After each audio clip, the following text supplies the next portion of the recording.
steel, firearms, and the industrialists crossing into another world. Hey, fanfic family! So glad to see you here again to continue this incredible adventure. As always, kindly remember, this story is 100% fiction. So don't go looking for dimensional portals in your closet. All rights to this fantastic novel belong to the original author. We're just your humble narrators of epic tales. Are you enjoying the fanfic? Show it by subscribing to our YouTube channel and dropping us a like. And if you're impatient for more exclusive content, our Patreon is your happy place. Chapter 426 Blackmail. On the outskirts of the capital city of Gabella, at the MacDonald family estate, a carriage slowly entered the vast estate. It was raining, and the ground was already soaked. The wheels splashed water as they drove along the cobblestone path. The carriage went straight through the courtyard and arrived at the main building of the estate. The successive heads of the family, who had served in the Imperial Army, had imprinted the building with a deep military style. It looked more like a military fortress than a residence. As soon as the carriage stopped, a servant rushed out in the rain, carrying a wool cloak. The door opened, and Marshal MacDonald, dressed in knight's armor, stepped down. The servant immediately draped the wool cloak over him. The marshal did not say a word and strode into the mansion. Inside was the main hall. Unlike the exterior, the interior was still magnificent, no different from the homes of other great nobles. As soon as he entered, a woman came forward to greet him, personally removing his cloak and handing it to a maid. "Oh, my dear," Marshal MacDonald embraced his wife, smiling, "your cold came at such an inopportune time, otherwise, you could have greeted me at the palace banquet. And let me tell you, there are many fine, handsome young men at today's banquet." The marshal's wife rolled her eyes at her husband. "You're already being improper as soon as you get back." Today was the day Marshal MacDonald was returning to the capital, and Emperor Bartley Griffin was holding a grand banquet at the palace to welcome him. Because his wife was unwell, she waited for him at home. However, decades ago, when they were newlyweds, even if she wasn't feeling well, she would have gone to the city gates to wait for her husband's return. The wife leaned close to her husband's ear and whispered, "The Prime Minister sent someone to the house. They're still waiting for you." Hearing this, MacDonald's brows furrowed deeply. "They're persistent," he sighed. "All right, I'll go meet this envoy." In the marshal's study, the Diaz family's envoy was led in by a servant. He was a shrewd-looking middle-aged man who bowed respectfully to MacDonald as soon as he entered. "Congratulations on your victorious return, Your Excellency. His Majesty the Emperor and the entire empire rely on you even more now." The marshal waved his hand, gesturing for him to sit, clearly uninterested in the envoy's flattery. "I'm not one for beating around the bush. Your Excellency, please speak plainly." The man smiled slightly. "Very well, Your Excellency, after so many years in the army, you are indeed straightforward. I'll get straight to the point." He cleared his throat slightly and continued in a gentle tone, "Your Excellency sent me to request something from you." The envoy's posture was very humble. "In a few days, Duke Diaz will propose to His Majesty the Emperor, to formally establish the heir to the throne." MacDonald's pupils contracted. So that was it. He deliberately adopted an indifferent tone, saying, "As the Imperial Chancellor, it's only natural for Duke Diaz to propose such a matter to His Majesty. There's no need to inform me." The messenger leaned forward. "Of course, it's not that simple. The Duke means that the next Emperor of the Empire should and must be His Highness Felix Griffin. He hopes that at that time, you will stand up and clearly support him." A clap of thunder sounded outside the window, and a flash of lightning illuminated the room. MacDonald narrowed his eyes. "The Duke's grandson," the envoy replied with a smile, "the eldest son of His Majesty the Emperor and his legal wife, the Empress." MacDonald said, "Which son His Majesty wishes to pass the throne to is His Majesty's own business. As his subjects, we have no right to overstep our bounds and interfere." The envoy's smile faded, and he retorted, "Marshal, that's not quite right. The matter of the heir to the throne affects the fate of the entire empire. The future of countless subjects rests on it. How can it be said to be His Majesty's own business?" Although the envoy's words were somewhat disrespectful to the emperor, MacDonald could not refute them. "Even so, why should I support Prince Felix? My old comrades have been full of praise for Prince Antonio's performance in this war." The Gabella Empire did not have a clearly defined system of primogeniture, especially for the royal family. Emperors throughout history had often chosen the son they considered most capable as their heir. The envoy replied unhurriedly, "First of all, His Highness Felix's talent is well known. Although the second prince excels in military strategy, comprehensive abilities are crucial for governing a country, especially a large country like Gabella. Moreover, given His Highness Felix's mother's family background, the major noble families of the empire, led by the Diash family, will stand by his side. You don't want the MacDonald family to be isolated, do you? The old marshal snorted and retorted, the major noble families, led by the Diash family, will stand by his side? Is your excellency so confident? If that's the case, then where does the royal family, the Griffin family, position itself? The envoy was momentarily speechless. Realizing his slip of the tongue, he quickly smoothed things over. As royalty, the Griffin family naturally holds a superior position. All right, Lord MacDonald, nitpicking is pointless. Let's get down to business. The envoy took a breath and said, this leads to the second reason. The future of the empire cannot be entrusted to a child born of a witch. Marshal MacDonald's eyes widened instantly, and he snapped, watch your words. She is a woman His Majesty acknowledges. Yes, sir. The envoy nodded. I apologize for my slip of the tongue. Despite his words, his face showed no trace of the panic he had displayed before. To put it another way, the future of the empire should not be entrusted to the son of a woman of unknown origin. MacDonald closed his eyes, offering no response. Lord MacDonald, I have already explained the Chancellor's request to you. So, what are your conditions? I will relay them to him verbatim. I have come in sincerity, and as long as your conditions are not too unreasonable, Lord Diash will certainly grant them. MacDonald kept his eyes closed, recalling the several conversations he had with Scholar Alvis on the way back to the capital, and the prophecy that Alvis had repeatedly mentioned. A vague prophecy. He usually hated such mystical things.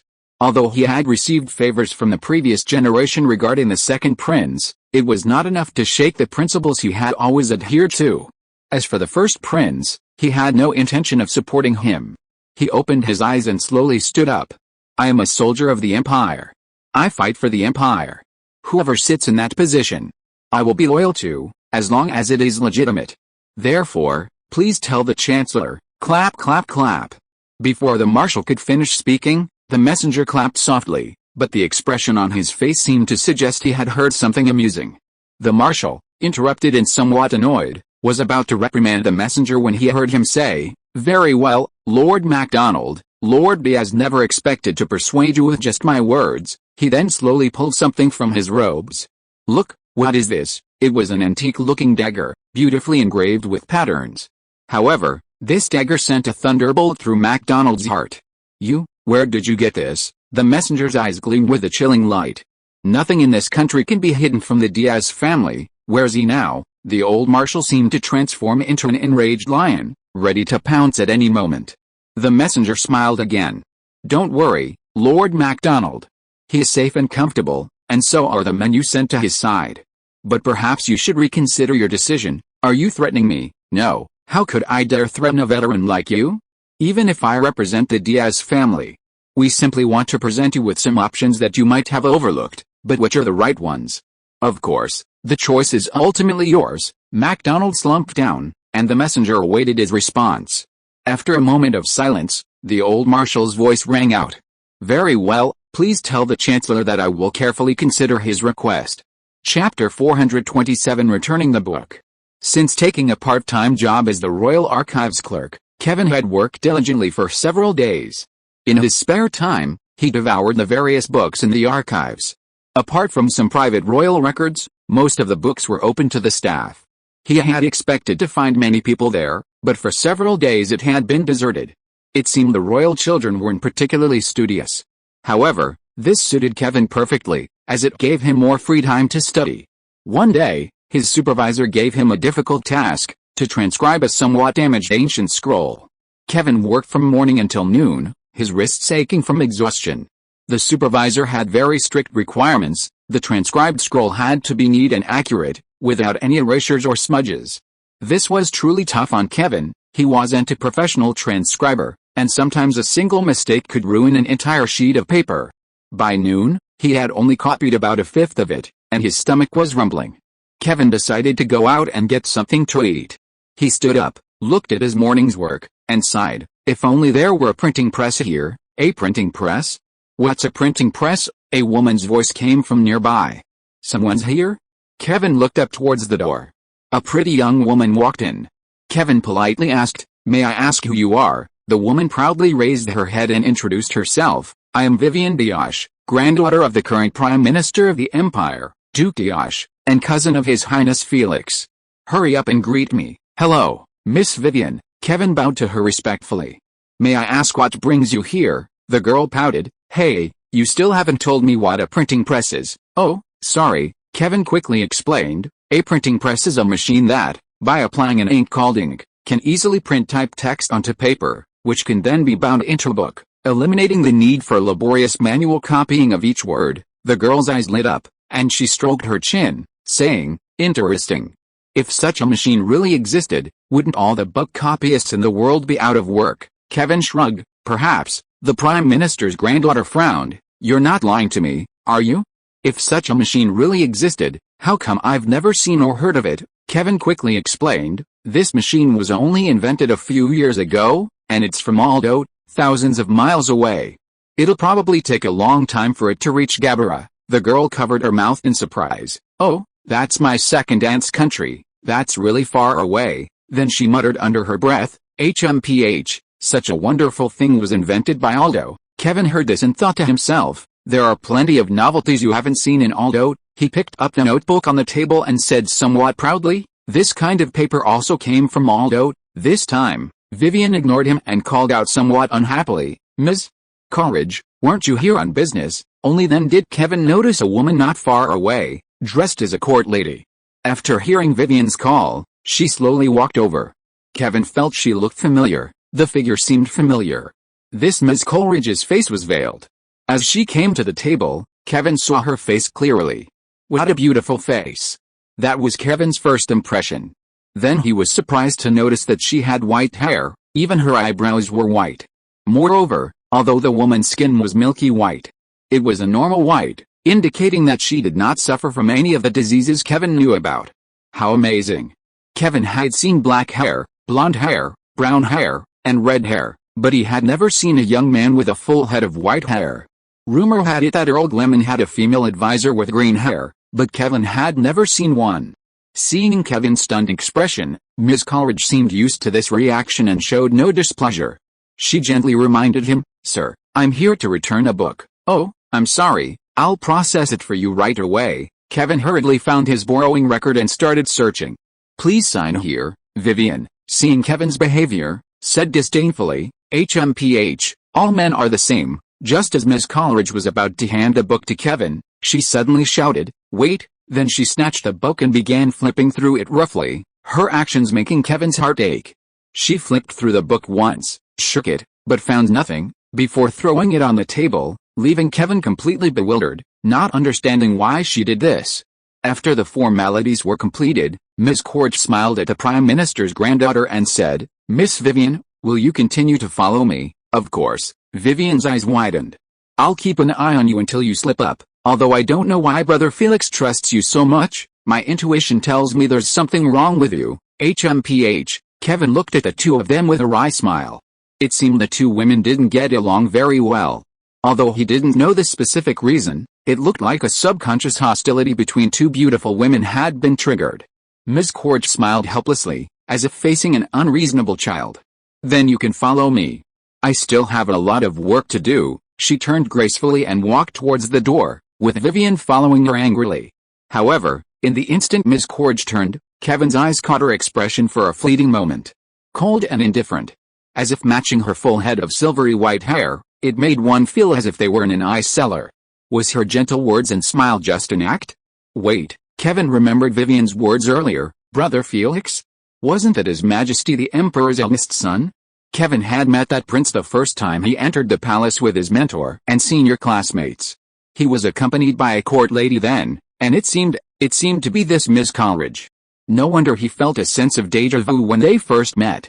Sigh, filling my stomach is more important, I need to hurry back to copy the books. Kevin shook his head, banishing the court politics scenes he'd read about in novels from his mind, and strode out. Chapter 428 Meeting of the Ten. Kevin spent the entire afternoon copying books. As evening approached, Kevin finished his work and prepared to return to his lodgings in the Scholar's Tower. To his surprise, his senior, Mond, arrived at that moment. "Senior, you must have high privileges. Aren't the books in the Scholar's Tower library enough for you?" "What are you talking about? What library can hold all the books in the world?" "Actually, I come to the Royal Archives every few days to see if there are any new books that interest me. It's just that I've been busy these past few days, so I haven't been able to come." "Don't believe me? Ask your supervisor and colleagues, I know them all well," Mond explained with a grin, casually greeting another librarian who was about to leave. "All right, then let me serve you, Senior. What books would you like to see? I've made a list, could you please find them for me?" Mond pulled out a slip of paper and handed it to Kevin. Kevin, holding the slip of paper, went through the books one by one and placed them on the table. When he found the last one, he smiled and said, "You're really lucky. This book was just returned at noon today." "Oh, that's certainly lucky," Mond laughed and left with a pile of books. But less than a minute later, he returned, saying mysteriously, "Kevin, I have good news for you. His Majesty has sent your teacher as an envoy to the papacy. He plans to take you to broaden your horizons. You'd better be prepared." "Huh?" Kevin was a little surprised. "I've only been working here for a few days. Isn't this a bit inappropriate?" "Oh, it's just a part-time job anyway. Don't worry, I'll talk to your supervisor tomorrow." "Does he not even give our teacher face up?" "Okay." In the military camp north of the capital, the 10-member group of the Mystic Society was holding a meeting. However, the so-called 10-member group still only had 9 members. The elderly man in black robes at the head of the group said in a deep voice, "Considering all the circumstances, the kingdom of Aldo is now effectively divided, and Giles's submission to the royal family is merely nominal." Another person added, "Yes, Aldo's power has reached its lowest point in history, and the country will continue to decline in the foreseeable future." The others also began to discuss among themselves. "It's truly lamentable. Back then, Aldo's founding king subdued the lords amidst chaos, reclaimed territories lost to the orcs for years, and expanded the territory to the natural borders of the Nereidane corridor in the east, the endless sea in the west, the Rocky Mountains in the north, and the miasma forest in the south. He almost recreated the glory of the ancient Bella Empire. Who would have thought it would fall to this state? No dynasty lasts forever. Historically, those vast empires, as time passed, saw their monarchs' control over their vassals weaken, eventually leading to disintegration. Alice, even our achievements, in a few hundred years, will be nothing more than a passage in history books. Besides, watch your words. What do you mean by recreating the glory of the ancient Bella Empire? We, Gabella, are the rightful heirs of the ancient Bella Empire, HMPH, a female voice rang out, expressing her dissatisfaction with these words. The ancient Bella Empire's capital, the vast majority of its population, and its territory were all in Aldo. What, do you still have any attachment to Aldo? HMPH, I know your past. I don't understand, even given Aldo's previous situation, it didn't have the ability to strongly interfere in external affairs, so why should we? You know, their Princess Catherine is no pushover. What if she ascends the throne and unifies Aldo? Now is the best situation. Even if she ascends the throne, she'll be powerless. Besides, His Highness Antonio agreed to this. Are you going to disobey His Highness Antonio? Shut up. When did I say I would disobey His Highness Antonio? Alright, seeing that the argument was about to escalate, the old man in black robes immediately spoke up to stop it. Although we come from different countries, I hope everyone will not let nationality cause conflict. The current weakening of Aldo and the instigation at Iagan Bay are unavoidable actions taken for the sake of our plan. We are not destroying for the sake of destruction, nor are we acting solely for the benefit of the Gabella Empire. It is because the Empire's power and His Highness Antonio's recognition of us have made Gabella the best platform for realizing our plan. But everything we do is for the future of the entire human race, the old man in black robe said, enunciating each word clearly.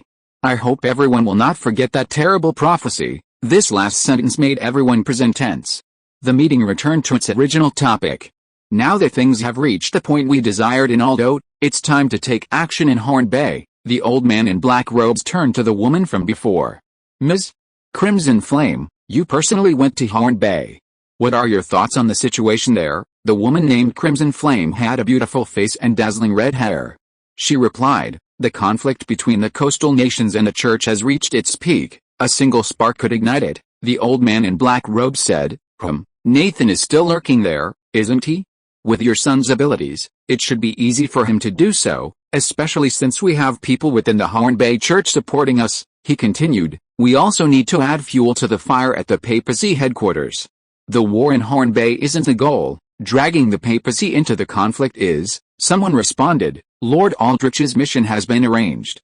He has persuaded His Majesty the Emperor to support the papacy in the upcoming Horn Bay conflict. With the support of the great power Gabella, the papacy's determination and courage to intervene in the Horn Bay situation will likely increase significantly. Very good, the old man in black robes nodded. A hoarse voice rang out, we've pretty much finished with the important matters.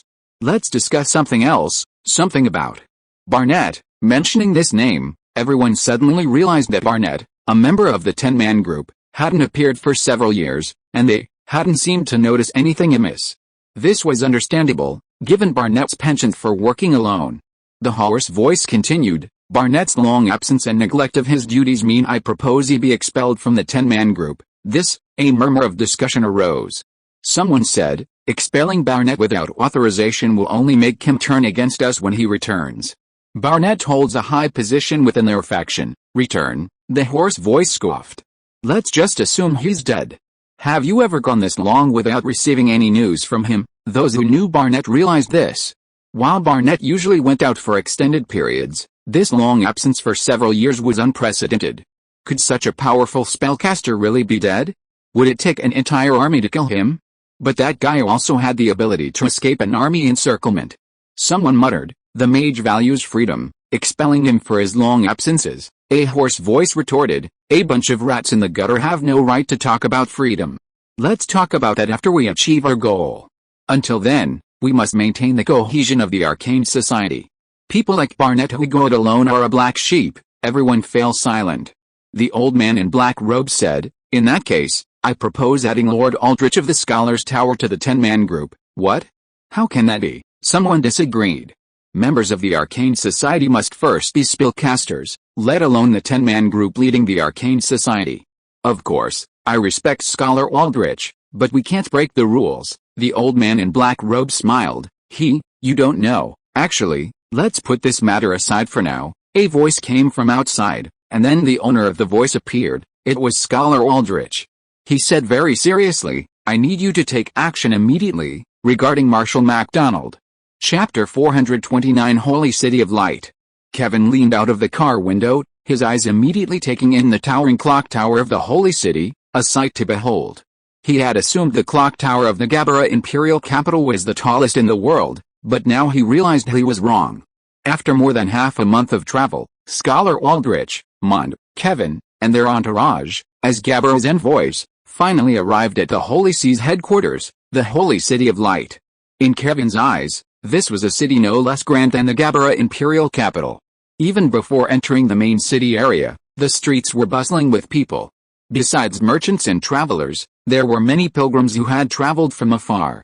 Many of these devout pilgrims even prostrated themselves every few steps towards the Holy City, their foreheads bleeding from the prostrations. He even saw faces among the pilgrims that were clearly not human. The influence of the faith in the Lord of Light was truly immense. It's hard to understand those fanatics. He shook his head and returned to his seat in the car. You'll see plenty more strange sights in the holy capital, but there's one thing to be careful about, Mond reminded Kevin with a smile. Don't try to debate theological issues with the locals. Why? Kevin tensed up. Will I be burned at the stake as a heretic? Haha, not quite. The Vatican isn't that tyrannical. What I mean is, everyone living in the city is a theological guru. Debating theological issues with them will only humiliate you, even the beggars on the street. Professor Aldrich, who had been silent all along, suddenly muttered, his expression suggesting he was recalling some unpleasant memory. Kevin asked in surprise, such a bustling metropolis, are there really beggars? Mond shrugged.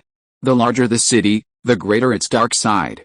And the Vatican often holds charity events to attract believers, so many beggars live quite well because of it, which attracts even more beggars. The three of them chatted as they entered the holy capital, heading straight to the guest house specifically for foreign envoys to settle down. As Kevin entered, he noticed a large crowd gathered in a small square not far away, their voices clamoring as if they were arguing about something. What are they doing? he asked the innkeeper's clerk. The clerk glanced at the square, seemingly unfazed, and said, "Probably the Mingli Society is arranging a fight again." "Arrange a fight?" Kevin was a little confused. "Yes, the Mingli Society loves to fight over strange questions, like whether the Father created man or woman first, or whether the earth is round or flat." Kevin had learned about the Mingli Society while studying at the Scholar's Tower. It was a very special faction within the Church of the Lord of Light. Their aim was to continuously study the nature of nature to approach God. This slightly lessened Kevin's old impression of the Church of the Lord of Light as closed and conservative, but only slightly. "Since we have nothing else to do, shall we go take a look?" Mon patted Kevin on the shoulder. "Okay." The two walked side by side towards the square. As they approached, the arguments grew clearer. As we all know, ships at long voyages first reveal the top of their masts, then slowly the hull, and finally the entire ship is visible. Only a round Earth can explain this phenomenon. And, during a lunar eclipse, the shadow cast by the moon, absurd. Utterly absurd. If the Earth is round, why don't objects on it slide off and fall into the void? I admit our current knowledge is insufficient to explain your question, but that doesn't negate the facts we've observed. Your so-called facts are pure conjecture, baseless conjecture. You dare slander our great discoveries. I'm clearly stating the facts. Don't spout nonsense in a sacred place like the Holy City. It's blasphemy. You're the blasphemer. Your whole family is blaspheming. Heretics. Heretics, you're the heretic. As the debate progressed, the words became increasingly outrageous, eventually escalating from verbal sparring to physical conflict. It's unclear who struck first, but a large-scale brawl ensued. Kevin and Mon watched the commotion from a distance, unaffected by the commotion. Soon, a squad of armored papal knights arrived, wielding large clubs and forcibly separating the two groups. Due to the large number of people and the inability to identify the instigator, the knight captain could only give them a stern reprimand. Intimidated by the knights' clubs, both groups hung their heads, remaining silent, their gazes locked in a silent battle. After the knight captain finished his reprimand, a moment of silence fell. Just as he was about to disperse the crowd, a voice rang out. "Actually, you don't need to rush into this argument. In 3 to 5 years at most, or 1 to 2 years at least, this question will be answered." Everyone looked in the direction of the voice and saw a young man slowly approaching, followed by a somewhat embarrassed-looking fellow. "What did you say, young man?" Kevin cleared his throat and loudly addressed the crowd. "As far as I know, someone in the Kingdom of Waldo has already begun to verify this question with practical actions. He has dispatched 3 fleets, one of which sailed west into the endless ocean, and another began sailing eastward along the continental coastline. If the Earth is round, then both fleets will circle back to Waldo. If the Earth is flat, then they will find the legendary ends of the Earth, and then the answer to this question will be found. Circle back? Circle back. Even the proponents of the spherical Earth theory were startled. Although they believed the Earth was round, subconsciously they thought the continent beneath their feet was at the top of a sphere. If they kept exploring outwards, wouldn't they slide down? Someone asked, "May I ask, who is this person you are talking about?" Kevin replied, "Count Paul Gleman. He is a lord of the northwest corner bay of the Kingdom of Waldo." Upon hearing Kevin's answer, a murmur arose from the crowd. "How audacious. He's done what we've always wanted to do but couldn't." Sigh, "If I were a super rich lord, I would have done it myself long ago." Why would he have a chance? Don't even dream about it. What ship can withstand deep-sea navigation? I think this Earl Gleman must have mastered some new navigation technology. Could it be witchcraft? SHH. While the law enforcement knights were also captivated by Kevin's words, the discussion returned to its initial argument. "Listen up, you over there. In a few years, when the results are in, still in this square, the wrong side will obediently apologize to the right side and admit defeat. How about it? Do you dare agree? Why wouldn't we? Anyone who doesn't come is a heretic. HMPH. You wait, driven away by the law enforcement knights. Both sides of the debate finally dispersed. Kevin and Mond were left standing there, sweating profusely. Were these people really priests directly under the jurisdiction of the Holy See? Chapter 430 The Pope's Meeting. The Golden Dome Temple is a complex of buildings located in the very center of the City of Light. Most of the important institutions of the papacy, such as the cardinals, the Evangelical Fellowship, the Holy See, and the Inquisition, are housed within this vast palace. The most important figure in the entire Church of Light is also within the temple, His Holiness the Pope. The current Pope is Harrington II, who has held the throne for 12 years and is 73 years old. His Holiness is currently in his residence receiving a briefing on the situation in Diagon Bay, attended by many important figures. Since last year, several armed clashes have occurred along the border between the two factions. The current situation shows no signs of easing. The conflict between the two sides is escalating. The head of the Inquisition, Tulls, a man in his 40s and also the head of the papacy's intelligence, helplessly spread his hands as he told the Pope this. Harrington II turned to Cardinal Bloom, who was in charge of foreign affairs, with a headache. Any news from our messengers? The Cardinal coughed awkwardly. We just received a reply saying that neither side wants to back down. Elvis thinks we've been too lenient with heretics, but Niesberg thinks we're too biased towards the Horn Bay Church. Harrington II shook his head. It was a complete mess.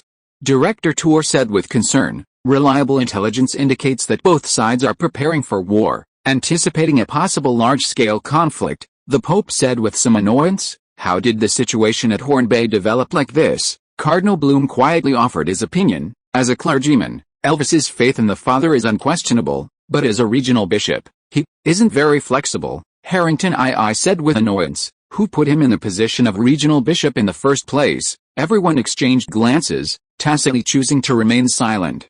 Alice, His Holiness the Pope is getting old, and his memory isn't what it used to be. Seeing no one respond, Harrington II pointed to himself, somewhat surprised, and said, me. To avoid embarrassing His Majesty, Bishop Bloom quickly said, Elvis was excellent in every way back then, devout, just, and morally upright, the perfect candidate for regional bishop. Director Tor muttered in a voice no one could hear, and the most rational one among a bunch of madmen. Bishop Bloom continued, it was Anthony who went to Cape A to conduct the investigation, so the information from that time is reliable, but I never expected Elvis to become so fanatical. Harrington II said, Anthony? I remember him as a very capable and promising young man. Bloom replied, yes, he was also the one who went to the papacy to mediate the dispute, but unfortunately, he failed. Harrington II looked somewhat dejected. Things have calmed to this point, and I bear an inescapable responsibility. How can you blame your Majesty? Yes, it's all Elvis's fault for messing around, getting involved in the witch hunt. Everyone chimed in, trying to exonerate the Pope. The head of the Inquisition shook his head and said, we have sent several groups of people to guide the local churches on how to identify genuine wizards and to try our best to avoid wrongful convictions, but we still cannot stop the witch hunt from spreading wider and wider. Many people with ulterior motives have joined in, and it has quickly become distorted. For example, the inland countries of Horn Bay, represented by Eichlands, have always coveted the maritime trade of the coastal countries and always seize opportunities to create all sorts of trouble, Bloom said bitterly. Moreover, Elvis is so foolish as to offend the rulers of various countries. He's extremely arrogant. Now, with the encouragement of the rulers of various countries, the people of the coastal countries have begun to hate the church. It's a disaster, the head of the Inquisition, said solemnly, Your Majesty, gentlemen, I think the situation in Horn Bay is beyond saving. Now we should not be considering how to stop the war, but rather which side we should support after the war breaks out. We should plan ahead. Is there even a question? Despite some shortcomings, the Corner Bay Church is still one of our own. How can the Holy See abandon these devout believers? Yes, if we stand by and watch, what will the other powers and local churches on the continent think of us? The Holy See will lose its prestige. The coastal nations of Corner Bay are practically turning into heretics. I've heard they're trying to form some kind of new sect, wanting to be on equal footing with the Holy See. It's utterly treasonous. Gentlemen, I must remind you that a large portion of the Holy See's finances relies on the tithes from the Corner Bay Church. I don't need to elaborate on the serious consequences if Corner Bay falls out of our control. The attendees voiced their opinions, their positions aligned. Elvis, even if an idiot, was still an archbishop appointed by the Holy See. The Holy City of Light could intervene continuously to stop the radical witch hunts and even punish the archbishop, but right now, they couldn't allow him to be eliminated by a group of secular officials with heretical tendencies. Otherwise, where would the Holy See's face be? The gist of it was, if your own dog bites someone, you'll deal with it yourself. Outsiders shouldn't interfere. Pope Harrington II listened to everyone's opinions, his face filled with worry, but ultimately he said, all right. Thus, the tone for the situation in Cape Bay was set. Your Majesty, gentlemen, I have something else to mention. Director Ters pulled out a thick book. Recently, a book that's very detrimental to us has appeared in Bay, The True Story of Wrongful Convictions. This book specifically records various, so-called wrongful convictions. Besides the one in Bay, there are many that happened in history. Of course, I must emphasize that apart from the Bay ones which have some solid evidence, the rest are all fabrications. But no one will actually verify the truth of the stories. Once this book circulates, it will deal a huge blow to the reputation of the Church of the Lord of Light. His Holiness the Pope took the book, quickly flipped through a few pages, his face turned gloomy, and he snorted and threw it on the table. The whole thing is the ravings of a madman. Who is the author? Oh, we haven't found out yet. He's hiding very well, Ters suggested. We should mobilize our forces to ban this book elsewhere. Before, I wouldn't have worried, but since the advent of Aldo paper, the cost of copying books has greatly decreased, so its circulation will become wider. Bishop Bloom said, there's no need to be so careful. Even if paper becomes cheaper, someone still has to copy it word by word. We don't need to worry about such a thick book in the short term. We should focus on the upcoming war. That's acceptable for now, but I hope everyone doesn't forget about this. Ters nodded. Actually, he had only mentioned it briefly at today's meeting. While organizing the novel today, I discovered that the chapter numbers in the first few chapters were wrong. 433, 434, 435 should be 423, 424, 425. No chapters are missing. TT, apologies to all readers. Chapter 431 Gabella's attitude. If there's nothing else, let's adjourn for today. After a morning of meetings, everyone's stomachs were rumbling, and Pope Harrington I was about to end the meeting. Your Majesty, I have something to complain about. Just as he was about to rise, someone barged in abruptly. Harrington I looked over and saw it was Bishop Walsh, who, in addition to his papal authority, was also in charge of the capital's security. Walsh was able to enter without being announced for two reasons. Firstly, this was the Pope's private residence, and Walsh and Harrington I had a good personal relationship, knowing the servants and guards well. Secondly, he was one of the scheduled participants in this meeting, but had been late due to unforeseen circumstances. What happened that made you so angry? Harrington I was curious. Walsh at this moment didn't seem like a highly respected bishop at all, but rather like a gladiator in an arena. Gentlemen, I apologize for being so late. But Your Majesty, you must deal with those heretical lunatics of the Mingley Society. The crowd immediately understood. The Mingley Society had probably caused trouble again. No wonder Walsh, in charge of the capital's security, was delayed. Walsh didn't even sit down, but stood beside the table and said, yesterday they stirred up trouble again, and near the residences of envoys from various countries no less. They've completely disgraced the holy city. Walsh slammed his fist on the table as he spoke, clearly furious. If the people present weren't all acquaintances, he would have been charged with disrespect, and the guards could have dragged him out on the spot. Don't rush, speak slowly. Harrington I instructed a servant to serve Bishop Walsh a cup of tea. The bishop sat down and slowly recounted the events of the previous day. In the end, they even had to send a Gabella envoy to offer some advice. It was truly shameful, Walsh said with a pained expression. If this continues, in the eyes of those outsiders, the sacred city of light will be reduced to a barbarian enclave. He glanced at Ters, the head of the Inquisition, and said, these heretics of the Mingley Society, who make wild guesses about the truth of creation, should all go to hell. Ters looked distressed. He understood Walsh's accusation. What could he do? His Holiness the Pope had always tried to maintain an enlightened image. As long as it didn't directly deny the contents of the Holy Scripture of light, he would tolerate it. Sure enough, His Holiness the Pope waved his hand at Walsh and said, be careful with the word heretic. I don't want the Holy City to become as chaotic as Horn Bay. Do you still think the Holy City is orderly now? Ahem.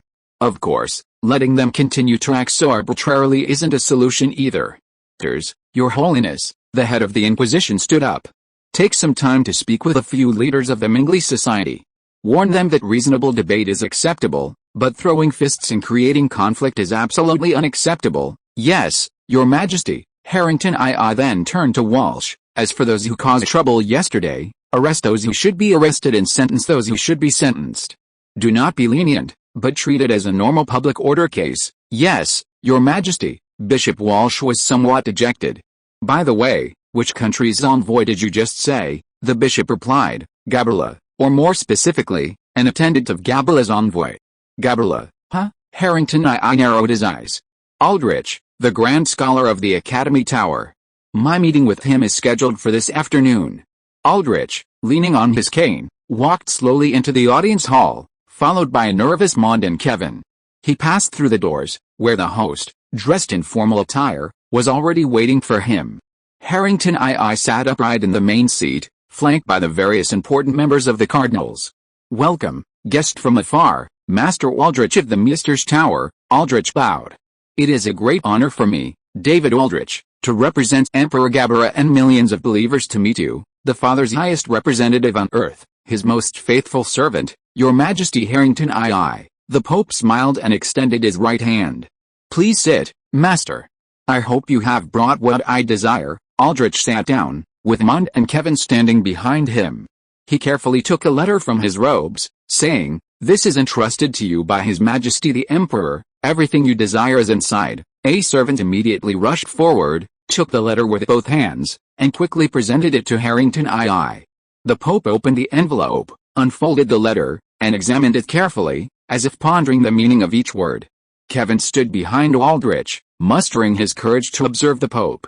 Harrington I, though white-haired, was well-maintained, with only a few wrinkles on his face and a long white beard. His eyes, though somewhat cloudy like those of other elderly men, were filled with an indescribable kindness. A single glance from him seemed to inspire complete trust. This was the Pope of the Church of Light, a figure previously only existing in legends, and now he was standing before him. Although he had mentally prepared himself several times before the audience, Kevin's heart still pounded uncontrollably at this moment. He saw Harrington I's slightly furrowed brow gradually relax as he opened the envelope, seemingly pleased with the contents of the letter. The Pope looked up at Aldrich and said, I am very grateful for His Majesty the Emperor's support. Aldrich smiled and nodded. Gabella has always been a staunch supporter of the papacy, that's beyond question. Then, Master Aldrich, the Pope carefully put away the letter. If your country has no objections, I will publish the contents of this letter to the surrounding countries. What do you think? Aldrich said without hesitation. Of course, since we have stated our position, there is no intention to hide anything. The Pope laughed heartily. Well said, I won't hide it from you. His Majesty Rodney of the Kingdom of Waldo has also expressed his support for the papacy. Aldrich nodded. Everyone acknowledges that the papacy under your leadership is the authority of the Church of Light. Those heretics who jumped out from who knows where are not a concern. Haha. Harrington I did not respond to him, but said, Master Aldrich, we have prepared a sumptuous banquet for you in the Golden Dome Temple. Please stay. It would be my honor. Aldrich immediately stood up to express his gratitude. After the banquet began, Harrington I suddenly asked Aldrich a question. Excuse my boldness, has His Majesty chosen a successor? The Grand Tutor of the Maester's Tower frowned, seemingly finding the question somewhat abrupt. He quickly organized his thoughts and answered slowly and methodically. His Majesty is in his prime and is not in a hurry to arrange his own affairs. He has plenty of time to carefully consider his children. Indeed, I envy his youth. Unlike me, who is old, the Pope said with great emotion, stroking his white beard. Aldrich quickly said, your spirit is incomparable to the physical. Who is this? May I be introduced to him? He asked the young man beside the Pope. Anthony, he is the youngest cardinal priest here, Harrington I introduced with a smile. Anthony immediately stood up and greeted Aldrich. Anthony, Aldrich said with a smile, young man, your name gives me a very warm feeling. Priest Anthony has just returned from Horn Bay as an envoy. Bishop Bloom, who was dining with him, continued with a somewhat proud tone. To assume such an important position as an envoy of the Holy See at such a young age, your future is very bright. Aldrich's smile deepened. So, young man, you've seen firsthand what Horn Bay is like now? Tell me, what do you think of the current situation in Horn Bay, Reverend Master Aldrich? Anthony replied with a smile, no problem at all. Even if some are overconfident, I still want to tell you, everything is under our control. The church members present laughed. They all believe that as long as the Holy See intervened personally and demonstrated its power, both sides of the Horn Bay conflict would submit. Their previous attempts at mediation had clearly led some to misunderstand something. Everything is under control? Haha, Aldrich raised his glass of juice. Let us pray that Horn Bay, with the help of the Holy See, will soon restore order. Cheers, cheers, cheers. If you are listening to this novel on a channel other than Fanfic World, it means it was downloaded and re-uploaded without effort. We warmly invite you to visit our channel, Fanfic World. There you will find the original version of this story and many other novels of various genres. We look forward to seeing you dive into a world of incredible novels. Chapter 432, Heading to Collins. A carriage slowly made its way along a country dirt road. Judging from its style and decoration, it was a rental carriage. In a commercially developed region like Howard Bay, there were numerous transportation rental services available, for transporting goods and passengers alike. Sir, if you ask me, you're quite daring, especially since you're from out of town, the driver's voice came through the front window. Friedrich Lister smiled wryly. Were all Howard Bay drivers this talkative? He simply wanted to enjoy the scenery in peace. However, out of politeness, he replied, "Why do you say that, don't you know?" The driver's voice was full of surprise. The situation on both sides has become increasingly tense lately. Lister knew that the two sides the driver referred to were the coastal states of Howard Bay, led by the Orcish Bay Alliance, and the inland states of Howard Bay, led by Collins. The overt conflict between the two sides centered on whether to continue the witch hunt that had been going on for years. However, Lister, who had lived in Howard Bay for a long time, understood that the essence of the conflict stemmed from economic interests. The coastal countries had long controlled maritime trade, making huge profits year after year, while the inland countries could only earn some external profits from a few local specialties produced by their underdeveloped agriculture and handicrafts, such as tea and silk. Even these depended on the merchant ships of the coastal people.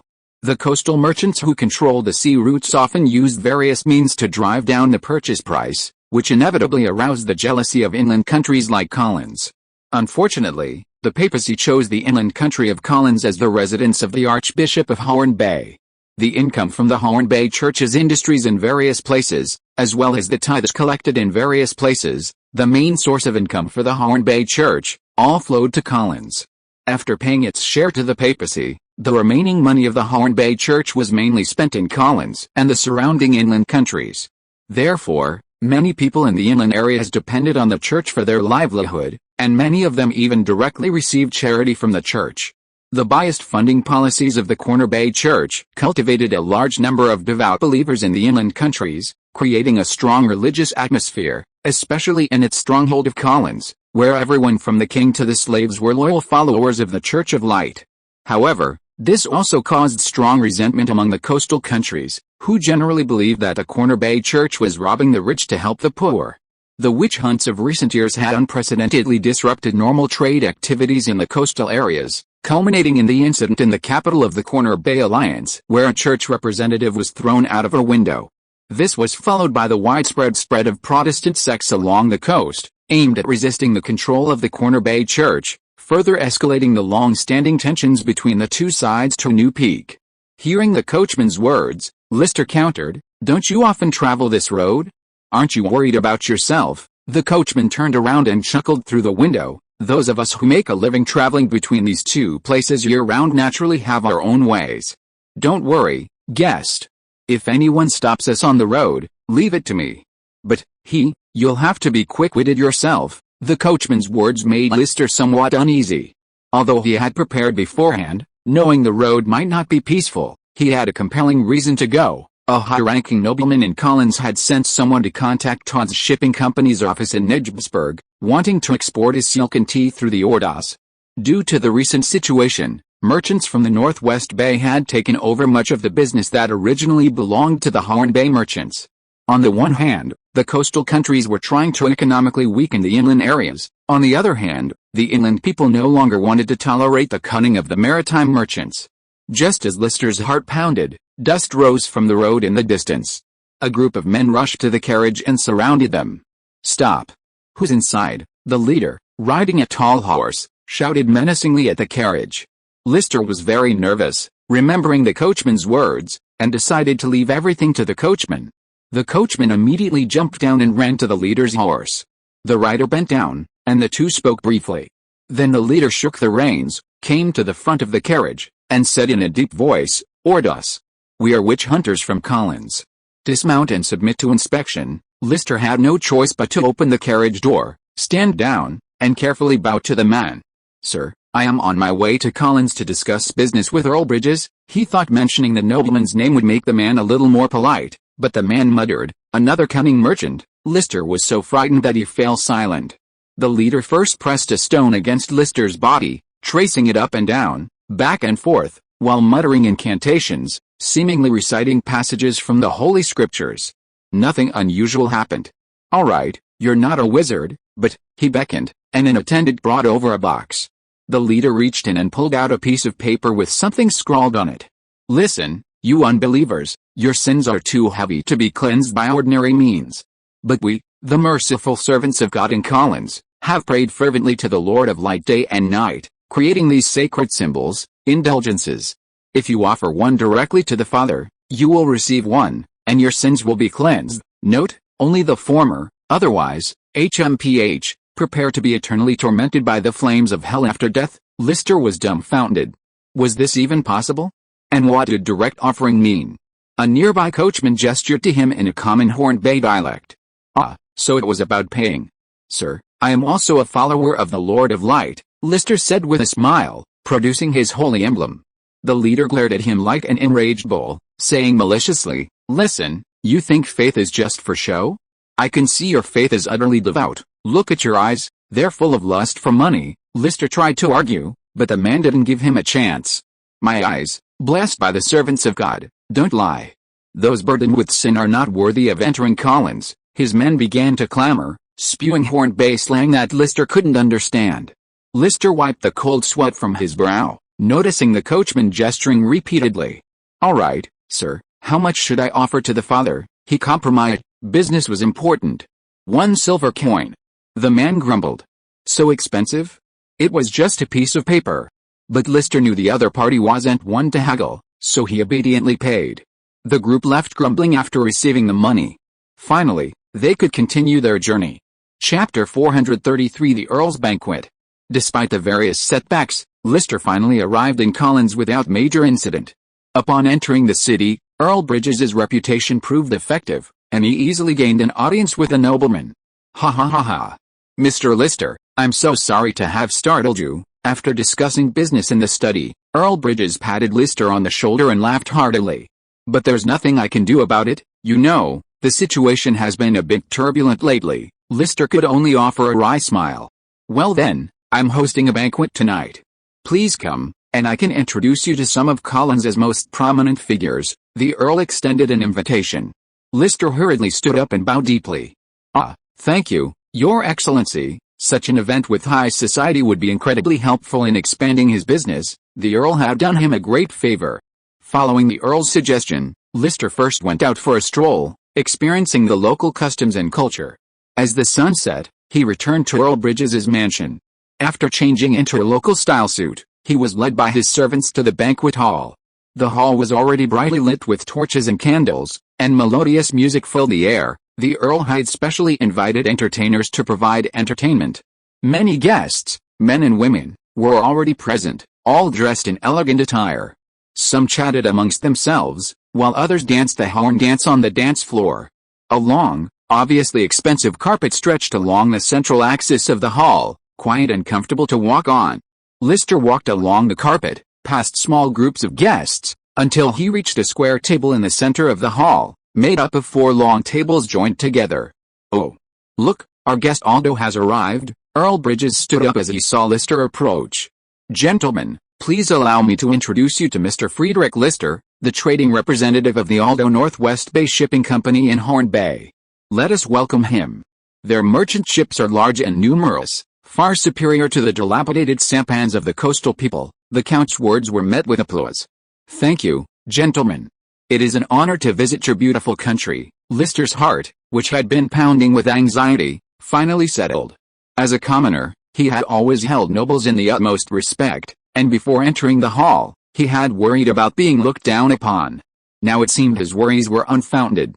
Count Bridges introduced him to the people around him, and indeed, many were important figures, wealthy and noble, either high-ranking officials in the court or senior clergymen in the church.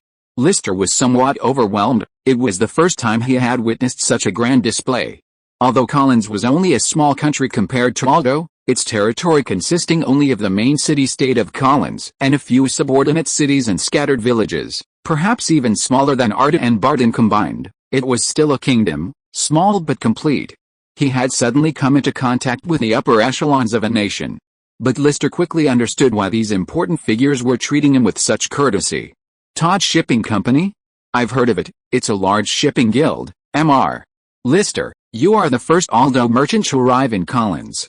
Please go back and tell your compatriots to stop enduring the exploitation by those coastal people. Avoid those greedy fellows and come directly to us to trade. I've seen your goods, they are all excellent. It's not that we think they're expensive, but the coastal people's price gouging is clearly ripping us off. More than one person expressed such a strong desire. Oh, I'll try my best to convey it to them, haha. Lister could only respond vaguely. But he knew in his heart that if he wanted to do business with these landlocked countries, he couldn't bypass the coastal countries no matter what. Although had a land route to the interior of Horn Bay, firstly, land transport had limited capacity and was costly, and secondly, Aldo's territory was fragmented, with numerous checkpoints from north to south, especially passing through the territories of the Giles family and the Veblen family, two traders' families. Given this, he wondered if the coastal countries of Horn Bay would impose heavy taxes on Todd Shipping, this pioneer of the Horn Bay interior, as a warning to others, since these countries' prosperity relied on their role as middlemen. Fortunately, Aldo's Northwest Bay commercial capabilities had already made a name for themselves in the Horn Bay region, even reaching the inland Collins. Earl Bridge's banquet wasn't for Lister. After all, everyone quickly formed small groups and went off to do their own thing. Lister attempted to join conversations in certain small circles, but he quickly discovered a natural barrier between himself and the different social classes these nobles belonged to. Sometimes, a joke would elicit laughter from those around him, while he remained completely baffled by the humor. In the coastal countries of Cape Verde, where commerce flourished and the nobility and wealthy commoners were more integrated, Lister could manage. However, in these inland countries, the nobles clearly formed their own small society, which he found difficult to navigate. To avoid embarrassment, he could only wander among the various delicacies, wineglass in hand. Exquisite food, silverware, and fine wine, everything indicated that the lifestyle of the nobility here was no different from that of the coastal upper class. Although the economy here was not as developed as the coast due to its geography, it did not affect the decadent lifestyle of the ruling class. Soon, he noticed someone somewhat similar to himself. A young man, tall and thin, with curly brown hair, dressed simply compared to the impeccably dressed guests, sat alone at the table, out of place with his surroundings. His eyes were fixed on the distance, a look of anxiety in them. Lister guessed, was he spying on a woman he admired? A poor young man, by chance entering high society, meeting a noble woman and falling in love with her, but the vast difference in their social status meant he could only watch from afar. Lister instantly conjured up a series of common novel tropes. He couldn't help but follow the man's gaze, only to see a group of burly men chatting animatedly. Well, it seemed he was wrong. Hey. Hello, my name is Friedrich Lister, let's get acquainted. Because of the incongruity, he inexplicably felt a desire to make friends, so he went over to greet him. Hello, you're that Aldo guest from earlier, nice to meet you, my name is Cabell. The young man was clearly preoccupied, his reply somewhat absent-minded.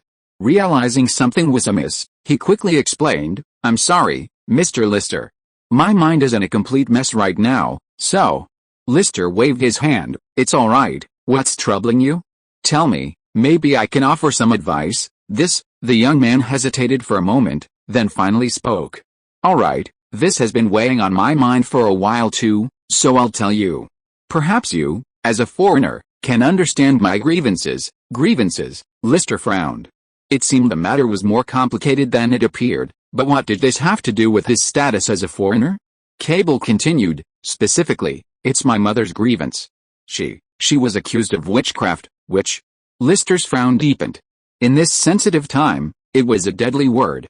But at the same time, a beautiful figure surfaced in his mind. Chapter 434 Astrologer. I sympathize with you and your mother, Lister said sincerely to the young man before him, having witnessed the tragic plight of those witches on trial. Thank you for saying that. Finding a sympathizer made Cabell's already bad mood somewhat better, even if it was a stranger who offered no help in his affairs. So, Who are you now? Lister continued their conversation.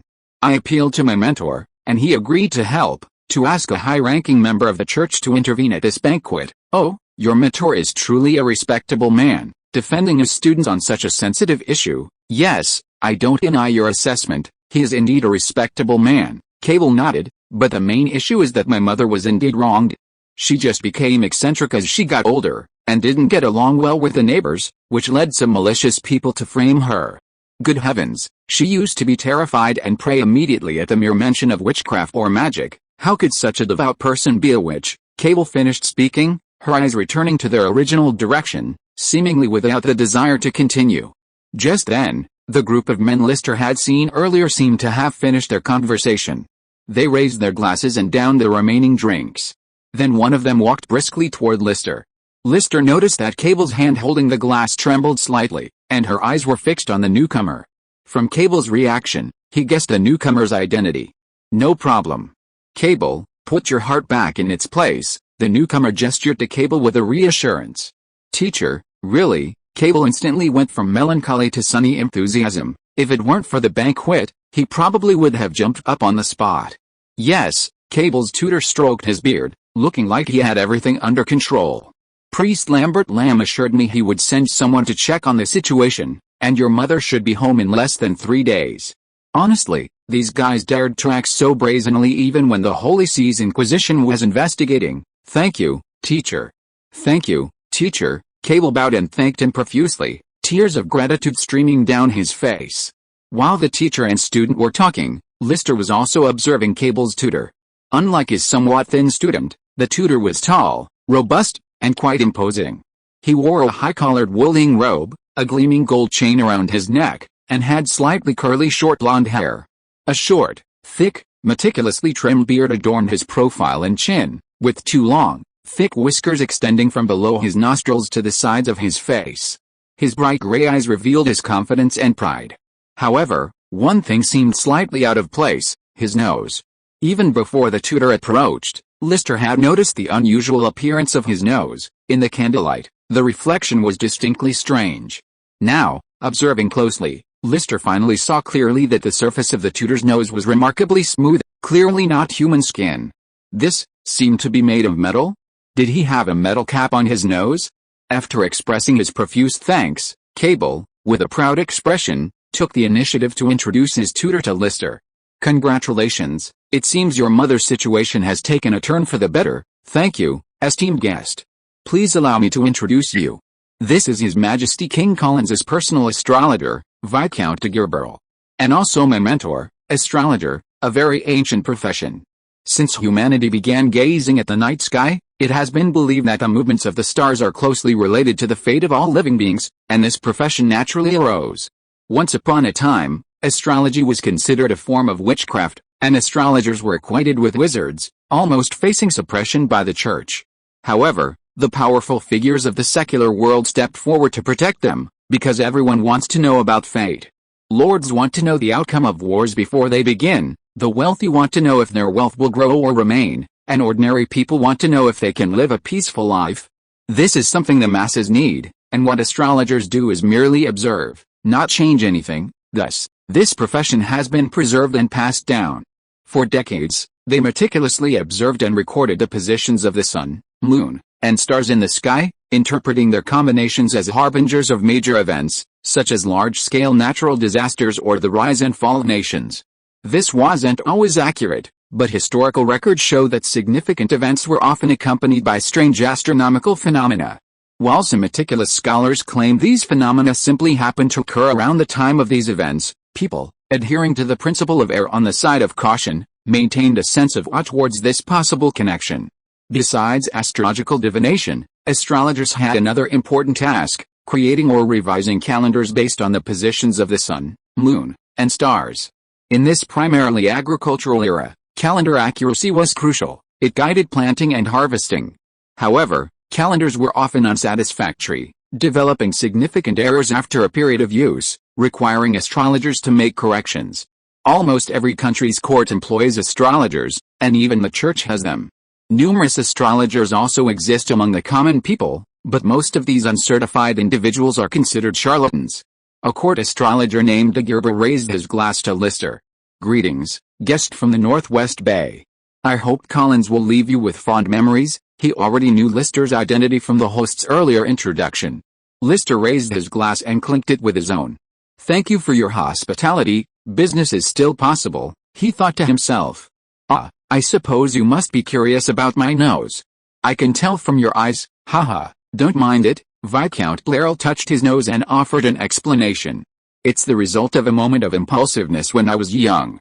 I argued with another scholar over a mathematical problem, but neither of us could convince the other, so we decided to settle it with our swords. I lost, and also lost the nose my parents gave me. I had to make another one myself." Lister didn't know what to say. "You truly have skillful hands," he complimented. The Viscount chuckled. "Yes, but what I'm even more proud of is my eyes." Cable, standing nearby, quickly flattered him. "Teacher has eyes like an eagle. The astronomical observation data he records is the most detailed in this era." "Yes, ha ha ha ha." Viscount Dagoblar patted his student, laughing heartily. Chapter 435 Murder. The banquet at the Earl's mansion continued late into the night. Lister was fortunate enough to join Viscount Dagoblar's inner circle. A group of men, pipes in hand, puffed on fine tobacco, chatting amidst the swirling smoke. Men, as always, discussed military and political matters, and so, before long, they began discussing the recent situation in Cape Bay. "Business along the coast is getting increasingly difficult," a gentleman in a bowler hat sighed helplessly, elegantly filing his pipe with tobacco and carefully lighting it over a candle. "Oh, a bully, do you have any connections? My trading company was driven out by the coastal people long ago. I'm barely managing to stay afloat. I don't know how long I can hold on." HMPH, Viscount Blar scoffed. "It's all the fault of some ambitious individual stirring things up behind the scenes, trying to push our country into the abyss of war." He picked up a glass of bright red wine, tilted his head back, and downed it in one gulp. "I will absolutely not allow our country to fall into disaster." This statement made Lister think that Viscount Blar's tone was truly arrogant. Sitting next to him, Cable whispered, "Don't underestimate my teacher just because he's a Viscount. His position as a court astrologer means His Majesty the King takes his opinions very seriously. Our king, well, he's a bit superstitious." "A bit superstitious?" Lister was full of questions. It was really strange to hear this from an astrologer. Did they even believe in their own beliefs? The gentleman in front added, "But many people here are hoping for war with the coastal people. Listen to what they were saying over there." Lister listened intently, and a burst of harsh curses accompanied by laughter reached him. A guest shrugged. "They think that although the coastal people are dominant at sea, they're just lambs on land. They believe our warriors can easily storm their doorsteps and take their money, silk, porcelain, and spices." Viscount Blair scoffed. "A bunch of fools who only know how to play chess and yet talk about war." The gentleman in front of him smiled and asked, "Hey Dagu, aren't you afraid of offending people by so vehemently opposing war?" Viscount Blair shrugged, nonchalantly replying, "I've offended plenty of people already. I don't care about the debts I have." This was, after all, an internal conflict among the Cape Bay people, and Lister wisely chose to listen in. As the banquet drew to a close, having drunk enough, he decided to leave. The host warmly invited him to stay at his home, and after some initial refusals, he went with a waiter. Bang! Bang! Bang! A series of urgent knocks on the door startled Lister awake. What was happening? He quickly dressed, hurriedly got out of bed, and opened the door. Standing outside was the same servant who had brought him there the day before, looking flustered and panting, as if he had run all the way. The servant said, "Sir, please come to the front hall quickly, something has happened. I have to inform others, please come by yourself." Then the servant ran off. With a heavy heart and enduring the dizziness from his hangover, Lister arrived at the front hall, the very hall where the banquet had been held the previous night. Many people were already gathered there, the most striking being a group of knights in armor. Although there were many people, the joyful atmosphere of the previous night's banquet was nowhere to be found. Instead, a heavy, solemn atmosphere had replaced it. The master of the manor, Earl Bridges, was speaking with one of the knights. The Earl, seeing Lister arrive, wore an indescribable expression. "It's so unfortunate, Mr. Lister, that such a thing has happened." "Unfortunate?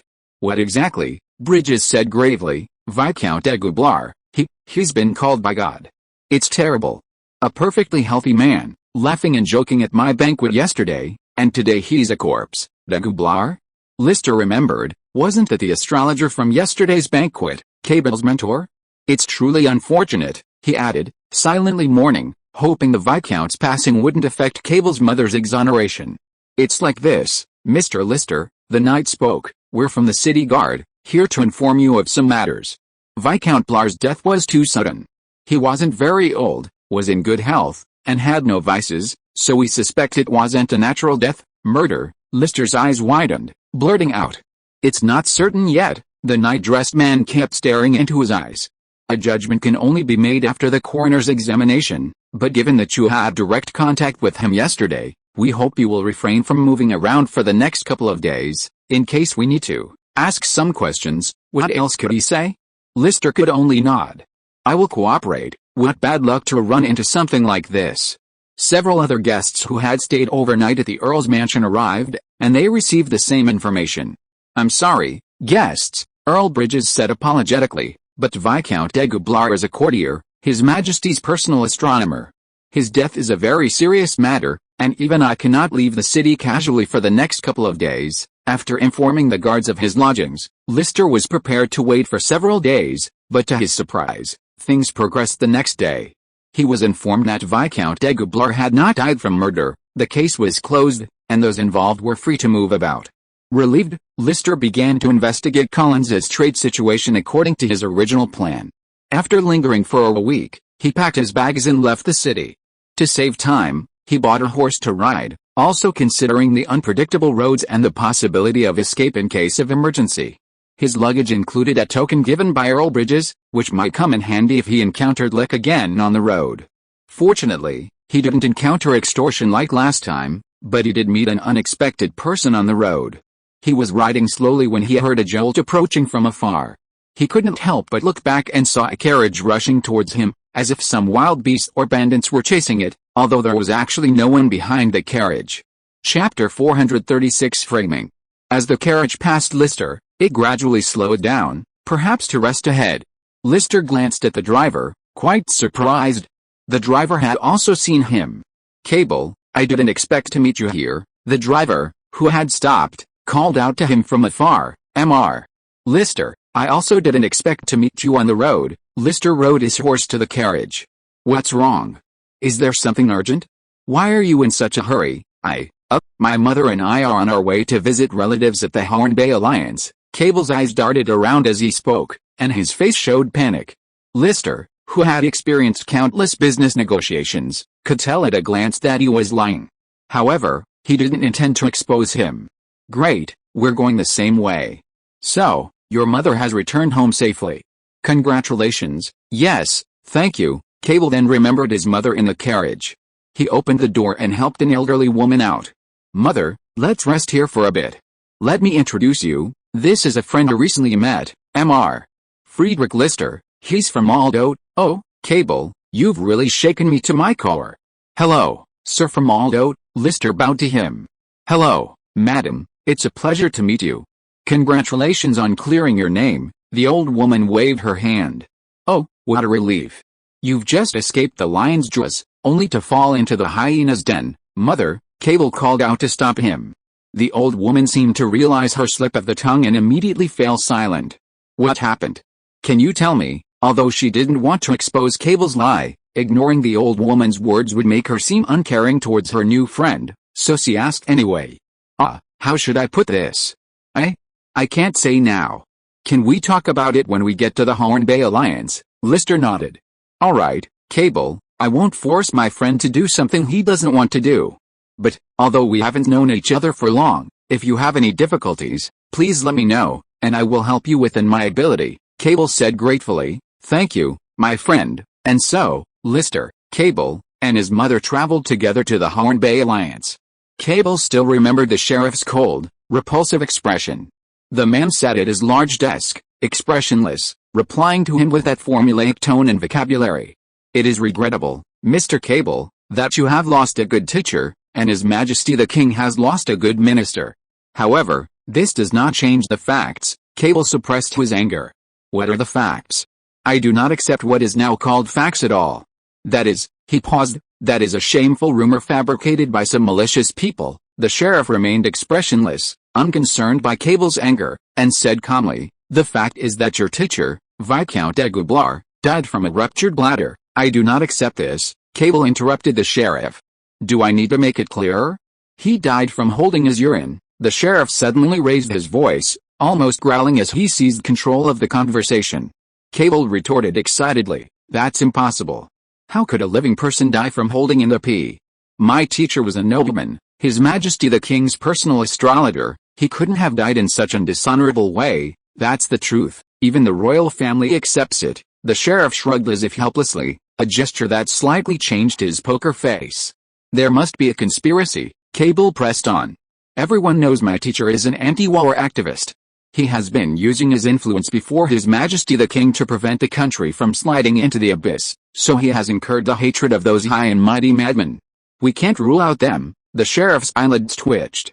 He pointed a finger at Cable and said in a slightly faster pace, "You have to be responsible for your words. What do you mean by high and mighty madmen? Don't blame me for not reminding you, Mr. Cable. Remember your place, a commoner, an apprentice astrologer who hasn't even completed his apprenticeship. Do you think that after studying under a viscount for a few years, you can infiltrate the kingdom's higher-ranking circles and participate in the games of the big shots? Do you think you can talk about conspiracies and justice? Little do you know that in some people's eyes, you are still an ant that can be crushed at will." This seemed to be a wake-up call for Cable. He stood there blankly, his facial expression fluctuating between fear, anger, and shame. Finally, he took a deep breath. "Even so, I still insist on a reinvestigation of my teacher's death. I know several alchemists, and I would like to ask them to examine his body for any poisonous substances. Viscount de Gabella has no relatives, and as his only student, I believe I have the right to do so." His teacher's body was still in the city guard's morgue.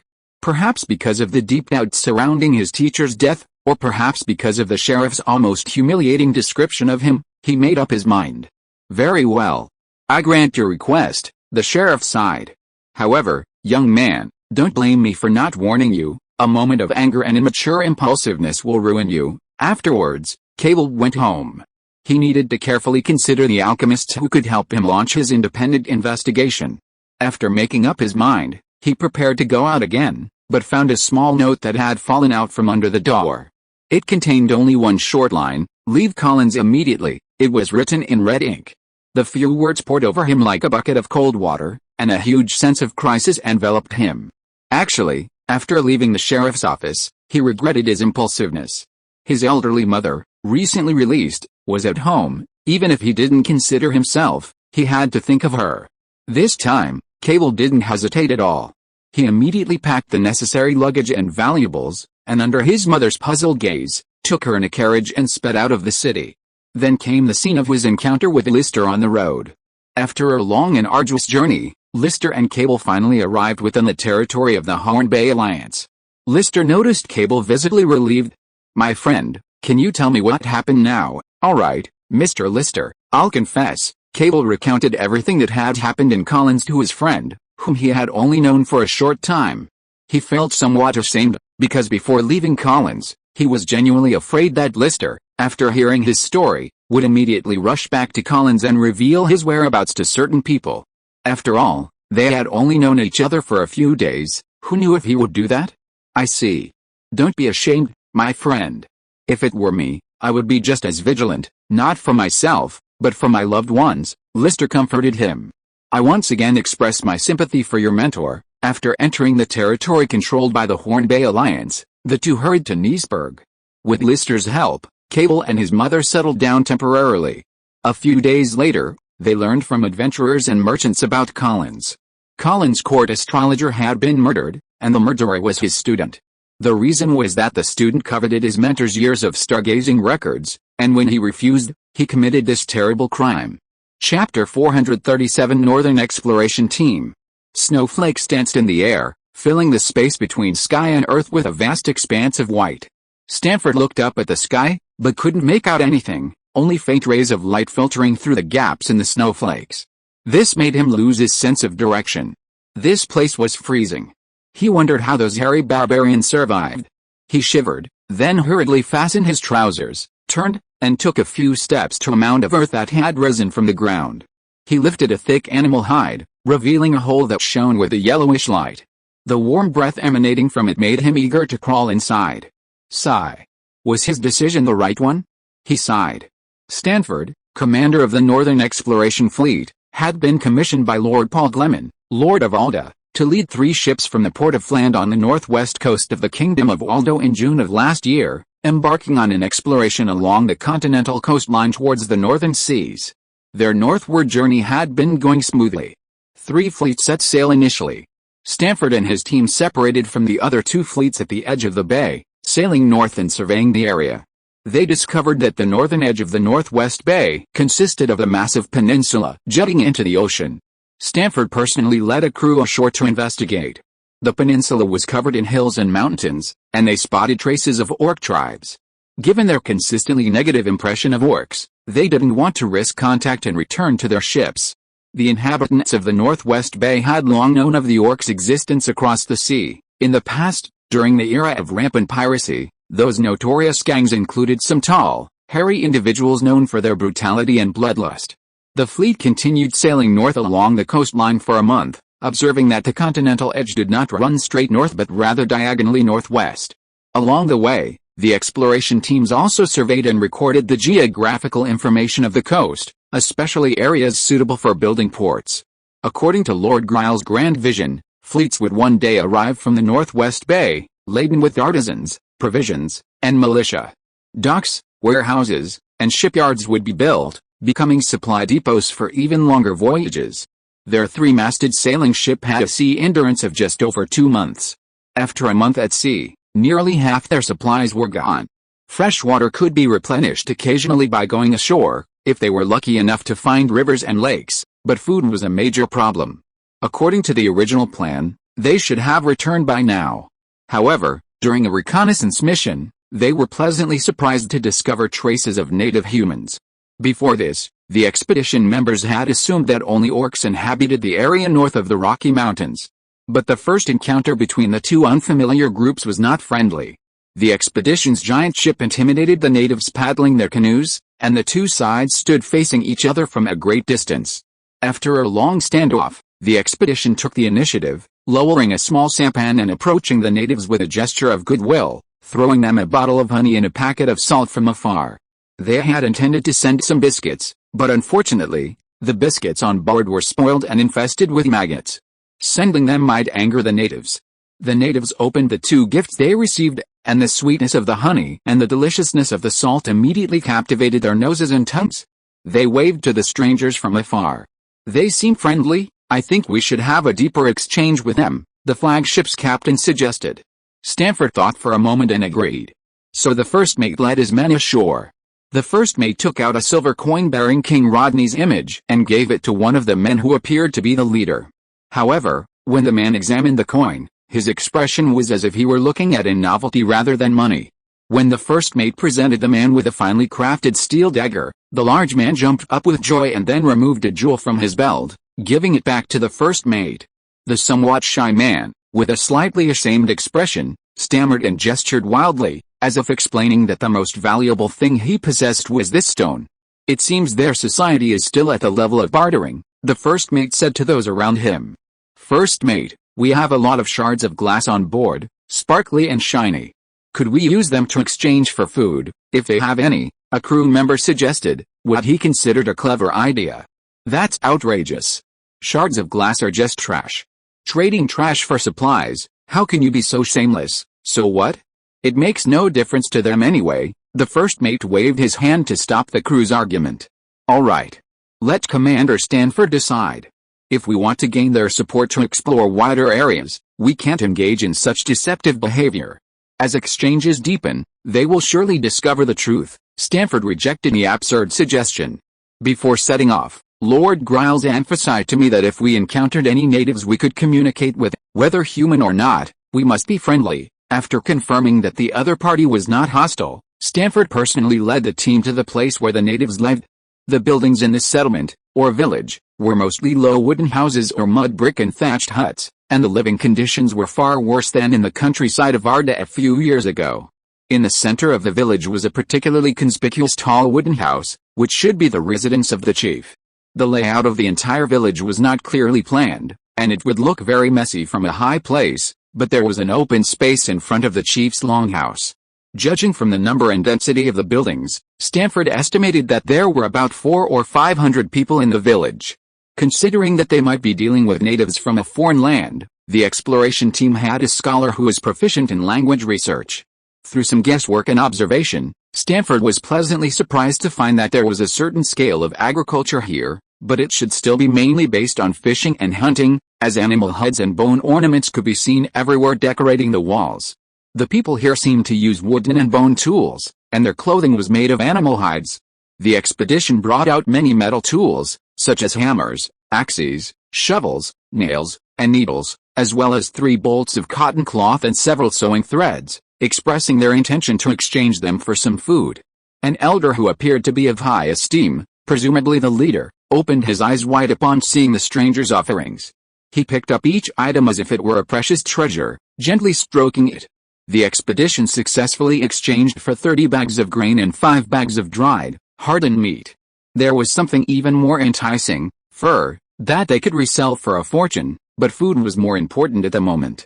After returning to the ship with the acquired goods, Stanford summoned the leaders of the 3 ships to discuss the next steps. Now that food was slightly more plentiful, perhaps they should set the voyage a little longer? Furthermore, since they encountered a human tribe with whom they could trade, could they easily obtain supplies to support their voyages in other places in the future, following this pattern? There must be more than one human tribe on land, right? Sorry everyone, I've been quite busy lately. Chapter 438 Northern Exploration Team 2. Before departing, Stanford assigned 2 linguistically proficient members of the expedition team to stay behind. Their task was to learn the local language and become translators, preparing for future communication. The fleet then continued northward. During subsequent land exploration, the fleet encountered many indigenous tribes, including orc tribes with whom they could communicate and trade, and human tribes that immediately attempted to attack and plunder them. This somewhat alleviated the expedition team members' negative impression of other races. Continuing north, strictly speaking, their course was northwest. The temperature began to drop, due to both geographical and seasonal factors. If their records were correct, it should have been winter. Finally, the expedition team encountered something terrifying for many members. The days grew shorter and shorter, eventually reaching a point where it was 24 hours of complete darkness. Father in heaven, may your power protect us sinners. The crew was filled with dread, with some frequently kneeling on the deck to pray to the gods. Faced with a panic within the crew, Commander Stanford had to gather everyone together and give them a brief explanation. In our Northwest Gulf, the year is divided into 4 seasons. It's common knowledge that summer days are long and nights are short, and winter nights are long and days are short. In recent years, many of you must have accompanied the fleet on trade trips to the south, and you've probably experienced this firsthand. The further south you go, the less pronounced this difference becomes. A clear example is Cape Bay south of Aldo, where the length of day and night remains almost unchanged throughout the year. Conversely, the further north you go, the more extreme the changes in day and night length should be. Therefore, I speculate that this phenomenon of 24-hour darkness is a natural phenomenon. Hearing the commander's words, some veteran sailors, accustomed to traveling far and wide, began to calm down. Based on their own experience, they felt Stanford's explanation made a lot of sense. Although many remained skeptical, the fleet finally stabilized. After groping their way through the darkness for nearly a week, they witnessed a magnificent sight unlike anything they had ever seen before. A colossal, almost tangible, curtain of light enveloped the fleet. Interwoven with shades of green, purple, and blue, it resembled cotton wool or a light veil, adorning the night sky with breathtaking beauty. A vast sea of stars, composed of countless points of light, stretched across it, proclaiming the brilliance of the universe and the supreme power of the Creator. Father in heaven, Commander Stanford, who had been explaining things to the crew, was utterly stunned the moment he stepped out of the cabin, his knees thudding onto the deck. His eyes welled with tears. In that moment, he was utterly devout, clasping his hands together in sincere prayer. If not for the omniscient and omnipotent Lord of Light, what power in the world could create such a miracle? No one mocked his actions, for the other crew members were equally awestruck, and the deck was filled with a dense mass of kneeling people. A miracle. Yes, this was truly a miracle. Unfortunately, the miracle lasted only 30 minutes before disappearing, and no one immediately recovered from the immense shock. Stanford solemnly recorded the miracle they had encountered in clear handwriting in the day's logbook. After the miracle, numerous voices within the fleet demanded to return, many believing this was a sacred place and continuing would be blasphemous. Although he had just received a boost in piety, Stanford, as the commander, was not swayed by these voices. He remembered his mission. Under his command, the fleet continued sailing through the land of eternal night, the name the exploration team had given to this body of water and land. But misfortune soon struck. The command ship carrying Stanford struck a reef and sank. Now the blasphemous claims could no longer be suppressed, and coupled with the increasingly unbearable cold, everyone strongly demanded to return. Sigh, if only the bottom of the ship could be divided into smaller compartments, then water in one compartment wouldn't affect the whole thing. That would be a great idea. I'll have to mention it to the shipyard when I get back. When Stanford moved to another ship, he wasn't thinking about divine punishment, but rather how to improve the vessel. Unfortunately, more than a dozen members of the expedition team didn't make it ashore and perished in the cold sea. Under these circumstances, he could no longer ignore their opinions, especially since with the sinking of the command ship, they had lost nearly half their supplies. So Stanford ordered the expedition team, now with only 2 ships remaining, to turn back. But their bad luck didn't seem to be over yet. During the return voyage, disease quietly afflicted them.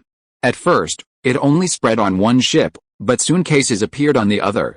In the medically deprived expedition team, this disease was contagious. Almost every day, infected crew members succumbed to the illness and died at sea.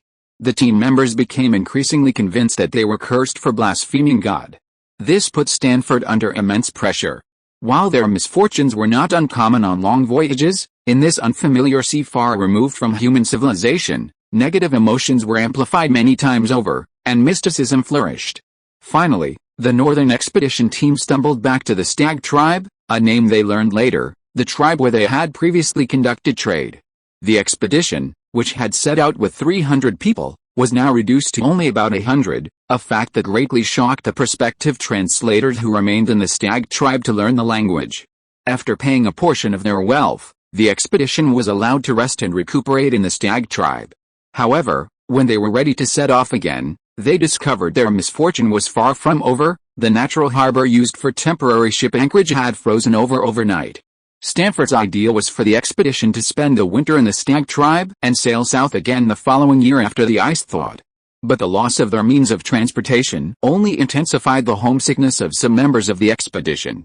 The miracles they had witnessed, followed by a series of misfortunes including running aground, disease, and the harbor freezing over, led these men to believe they were cursed with blasphemy and would never survive.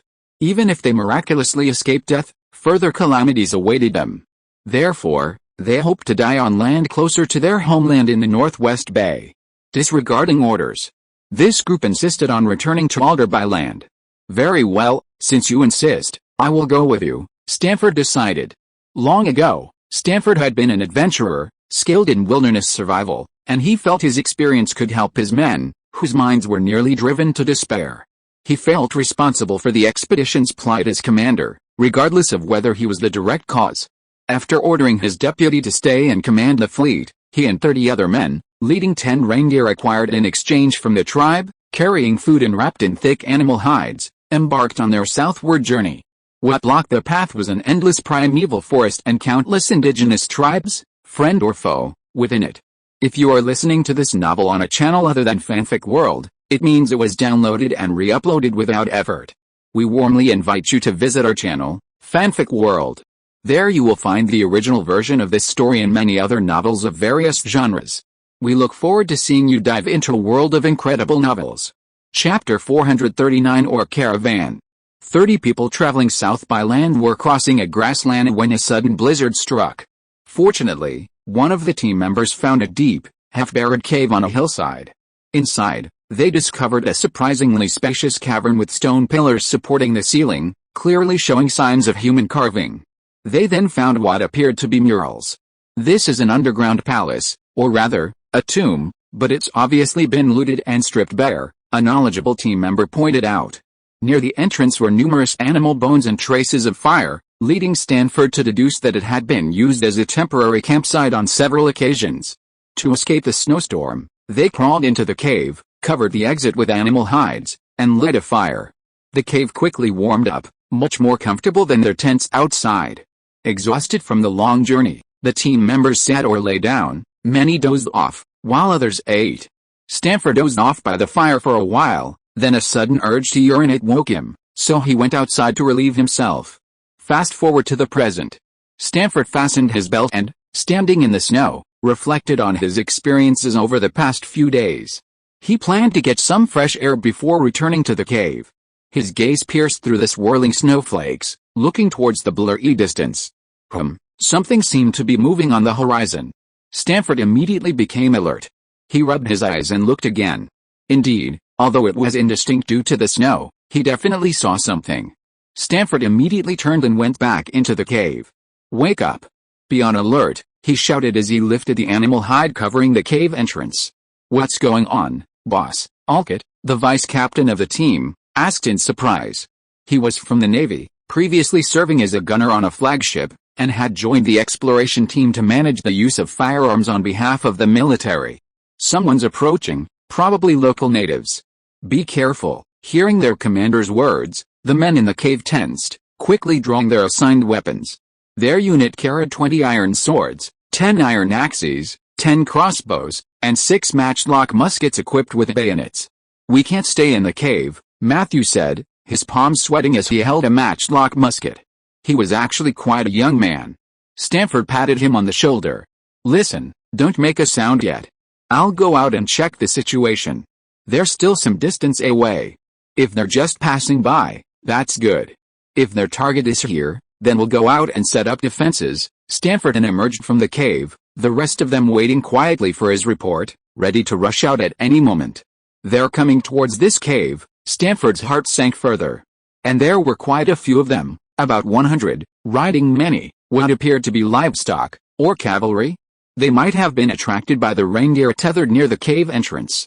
Without hesitation, he immediately called the people out of the cave. Using the slope as cover, they formed a defensive formation, with crossbows and muskets all aimed at the approaching group. The enemy quickly noticed the movement on the slope, and the group slowed down. However, a rider on horseback rapidly approached to investigate. The rider stopped a few hundred meters away, observed for a long time, and then rode back to the group. Soon, another person, not necessarily human, came on horseback. "Don't shoot. They might not mean any harm," Stanford warned his men. They were outnumbered, and provoking the enemy would have dire consequences. To his relief, the man reined in his horse, dismounted, and slowly walked towards them with his arms outstretched. This was likely a gesture of goodwill. "I'll come over," Stanford said, scooping up a handful of snow and wiping his face. The icy touch cleared his head. He stood up from his kneeling position, preparing to approach and speak with the newcomer. "Boss, maybe I should go." Alkit looked at him worriedly. "No, I'll go." "That's an order." Stanford adjusted his bolt-shaped hat. While resting with a native tribe, he had learned a few phrases in their language, such as hello and friend. He wondered if they would be useful here, given the vast distance between the two places. His men, focused solely on returning to the Northwest Bay, weren't so diligent. What if a conflict broke out? So Stanford put down his tightly gripped one-handed sword, opened his arms like the other man, and slowly walked over. Gradually, he saw the other man's appearance clearly. He was indeed an orc. Of course, although he saw his appearance clearly, in Stanford's eyes now, all orcs looked the same. Orcs are all tall, muscular, and covered in varying shades of fur, some so thin it's almost like some humans with abundant body hair.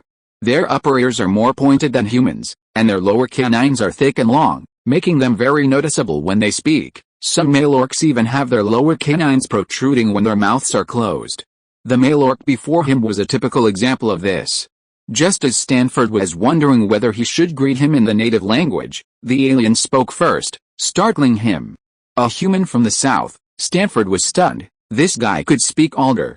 It wasn't until the orc waved his hand that he realized what he'd heard. He recalled what the orc had just said. It seemed to be an Alder accent from the northeast. Hello. I didn't expect you to speak Alder, he said cautiously. Ha ha ha, the orc grinned broadly. A merchant who travels all over the world can't be fluent in just a few languages? Stanford was taken aback again. A merchant? What? The orc said with a hint of sarcasm. Do you, as a higher race, think that we barbarians only ride horses, brandishing whips and yelling at flocks of sheep, or wielding broadswords and hacking people around for fun? Stanford smiled and tried his best to be sincere. If my attitude has caused you to misunderstand, I'm sorry. Never mind, human. The other waved his hand. As a merchant who travels all over the world, I'm not bothered by such misunderstandings anymore. Oh, maybe a few years ago I would have, he continued. Well then, let's talk about the current issue. As I said before, we are a caravan. We have no ill intentions towards you. We just want to go into that cave to take shelter from the snowstorm. It seems you've already found it. Hey, how many of you are there? Hopefully, it's big enough to accommodate both of us. Stanford glanced at the group behind him. It certainly looked like a caravan, with a dozen or so large wagons laden with goods and dozens of tall, horse-like animals. These creatures were even larger than ordinary horses, with yellow fur and high-backed humpbacks, probably the legendary pack beasts kept by the orcs. Well, he had encountered orcs he could communicate with before in the north. Though none of them spoke Alder. Sir, Finn, please call me Finn. Alright, Mr. Finn, you can call me Stanford. I think that cave should be big enough for both of us. That's great, the orc named Finn beamed. Please allow me to go back and let my brothers make some preparations. Help, please. On this vast plain, vigilance is a virtue. The orc smiled and turned back to his caravan. Chapter 440 Orc Caravan 2. After Stanford spoke with the orc named Finn, the previously tense atmosphere eased. The exploration team members stopped aiming their weapons at each other, and the orc caravan drove their livestock to the vicinity of the cave. The drivers hammered wooden stakes into the ground, tethering their respective animals to them. They simply patted the camels and horses, and the animals obediently lay down on the grass, their owners then taking out blankets to cover them. The human and orc groups entered the cave warily. The exploration team members returned to their original seats, which were generally near the cave entrance and were already warmed by the fires they had previously lit. The later arriving orcs occupied an area deeper in the cave and lit their own fires. How did you get here? It's rare to see humans from the south here, an orc said, approaching Stanford and tossing him a leather pouch.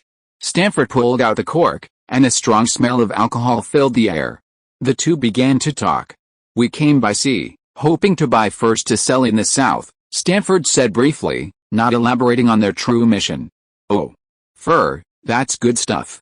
I know your human noblewomen love it. It's one of the few things here that will make you humans spend money. Finn's voice was rough, typical of orcs, but his eyes gleamed. However, this is the first time I've seen people come from the sea, Stanford explained. Our place, up, is quite remote. Maritime trade has only started in recent years, but most people sail south to the wealthy. I'm a bit of a maverick, so I thought I'd try heading north to see what adventures I might find. I learned that many people get their furs from the northern side of the Rocky Mountains, that big mountain to the south. I don't know what you call it, but they travel east along the mountain range and then north around it. So, now that I have a suitable ship, I want to try sailing west to your Orcish territory. Oh, I come from the northwest coast of the Alder, Finn nodded. I recognized your accent. I've met other Northwesterners. My caravan also traveled east along the mountains before turning south to trade with humans.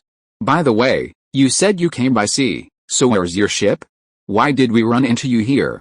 It's quite a distance from the sea, Stanford shrugged, looking helpless. It hit a reef and sank. We had to take the land route. Finn patted him on the shoulder, comforting him. Please accept my sympathy for your misfortune. He figured this human probably wouldn't make any money and would likely lose a lot. So, are you heading south? Yes, I plan to lead my men directly over the Rocky Mountains. After all, our home is in northwest Alder, and going around the Rocky Mountains is too far. Over that mountain? Oh my god, the orc looked utterly incredulous at Stanford's words. Do you know why our caravans traveling between these two places always choose to bypass the Rocky Mountains you mention instead of crossing them? Why?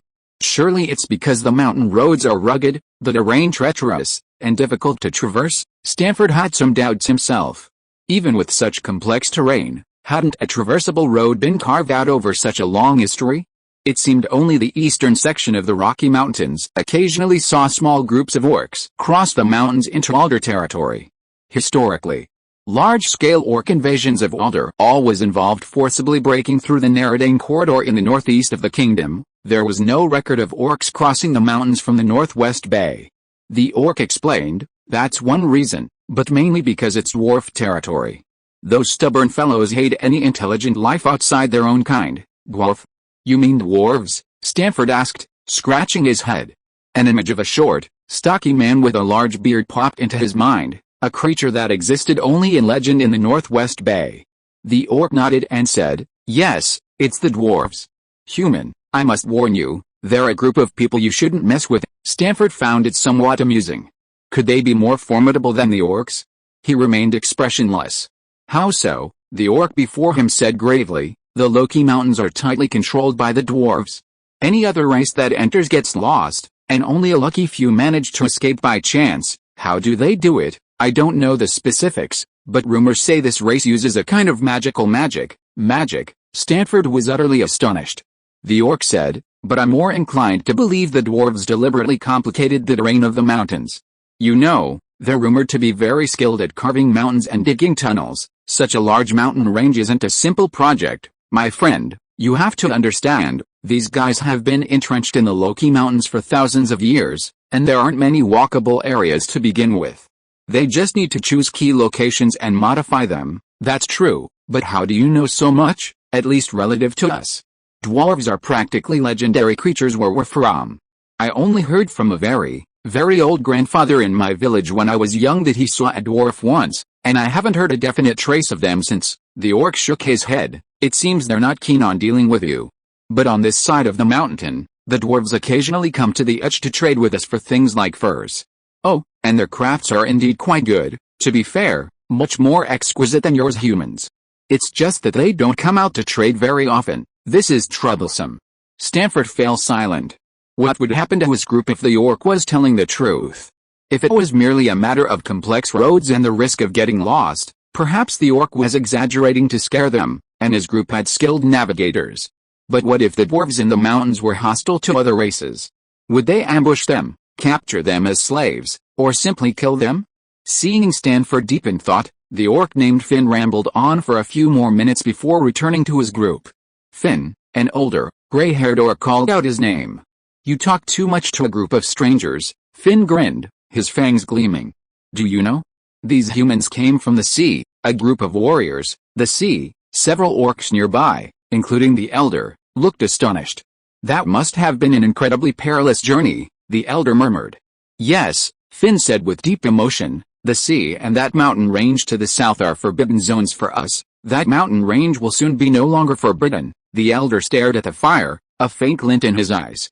The heavy snow continued to fall outside, and as night gradually fell, the two groups of travelers, each with their own agendas, assigned their own men to keep watch. And most of them drifted off to sleep. Chapter 441 Blood Bowl Tribe. The snow fell all night. In the middle of the night, Stanford, worried the reindeer would freeze, had them brought inside. The orcs, however, weren't too concerned about their livestock, which were bundled up in thick blankets. The next morning, the snow stopped. The snow was up to knee-deep.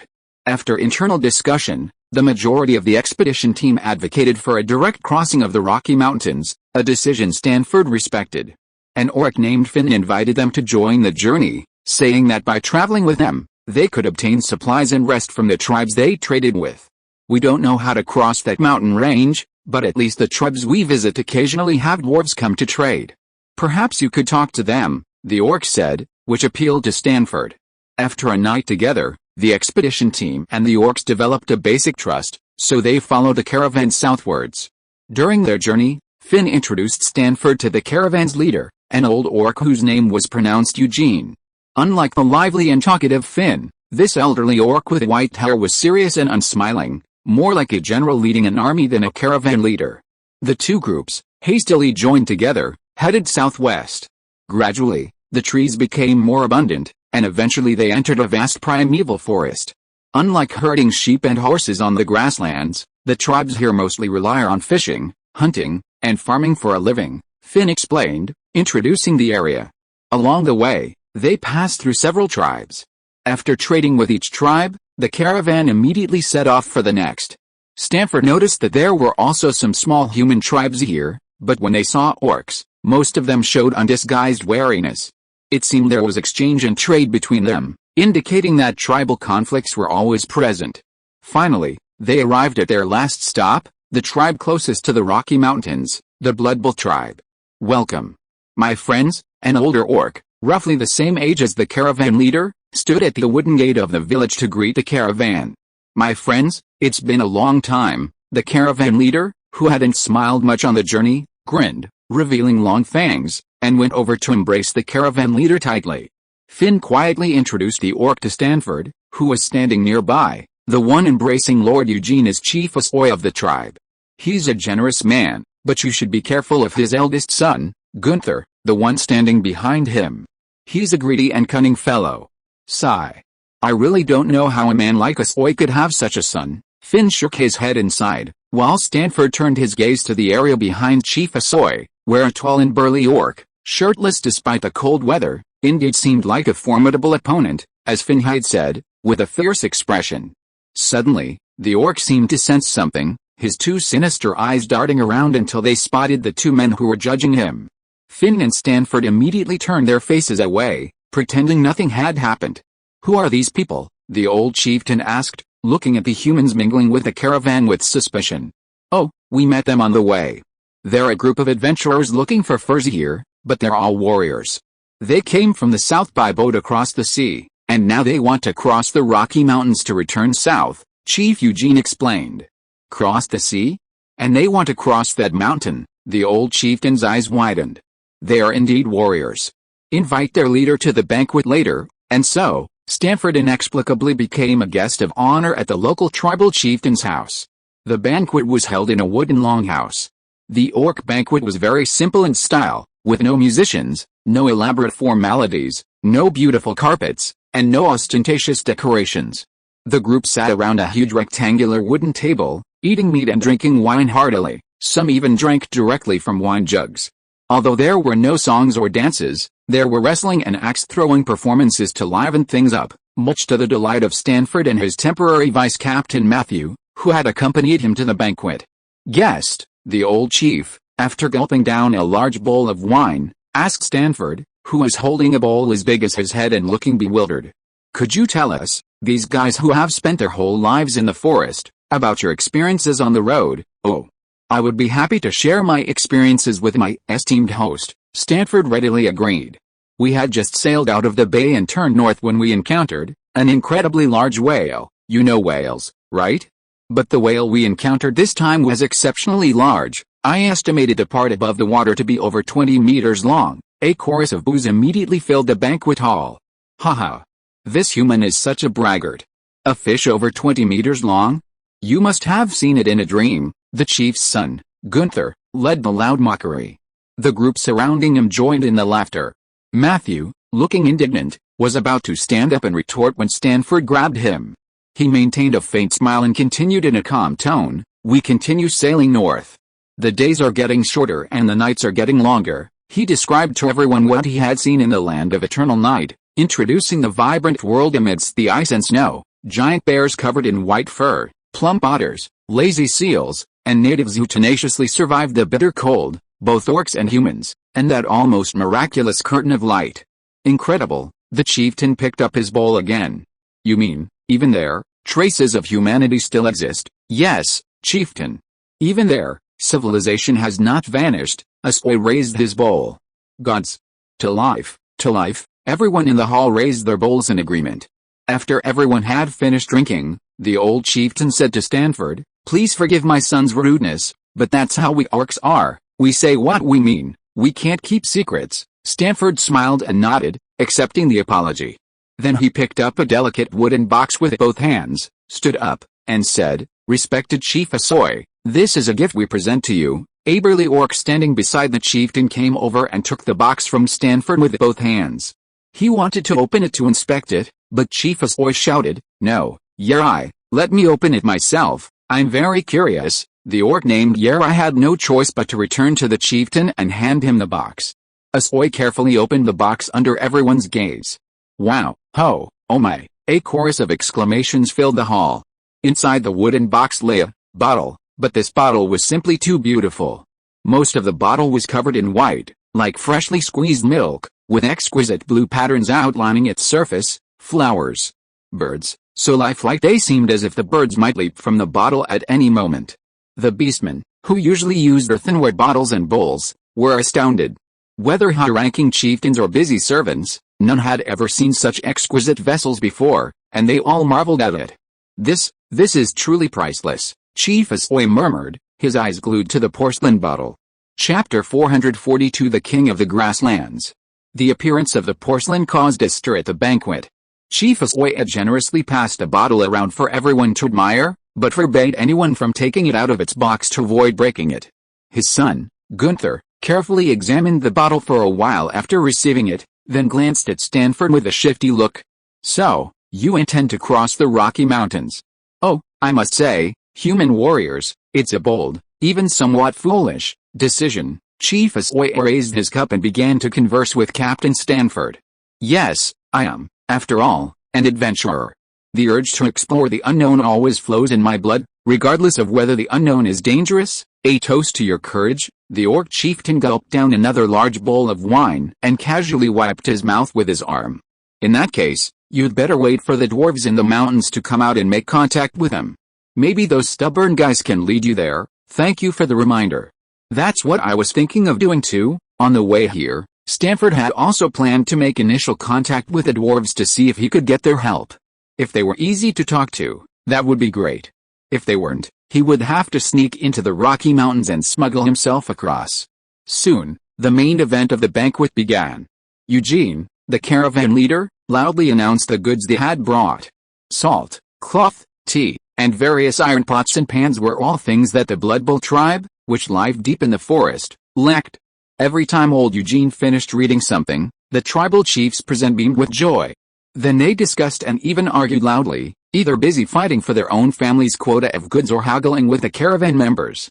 The Blood Bowl tribe primarily used animal hides, medicinal herbs, or livestock for payment, along with a small amount of metal coin circulated from humans.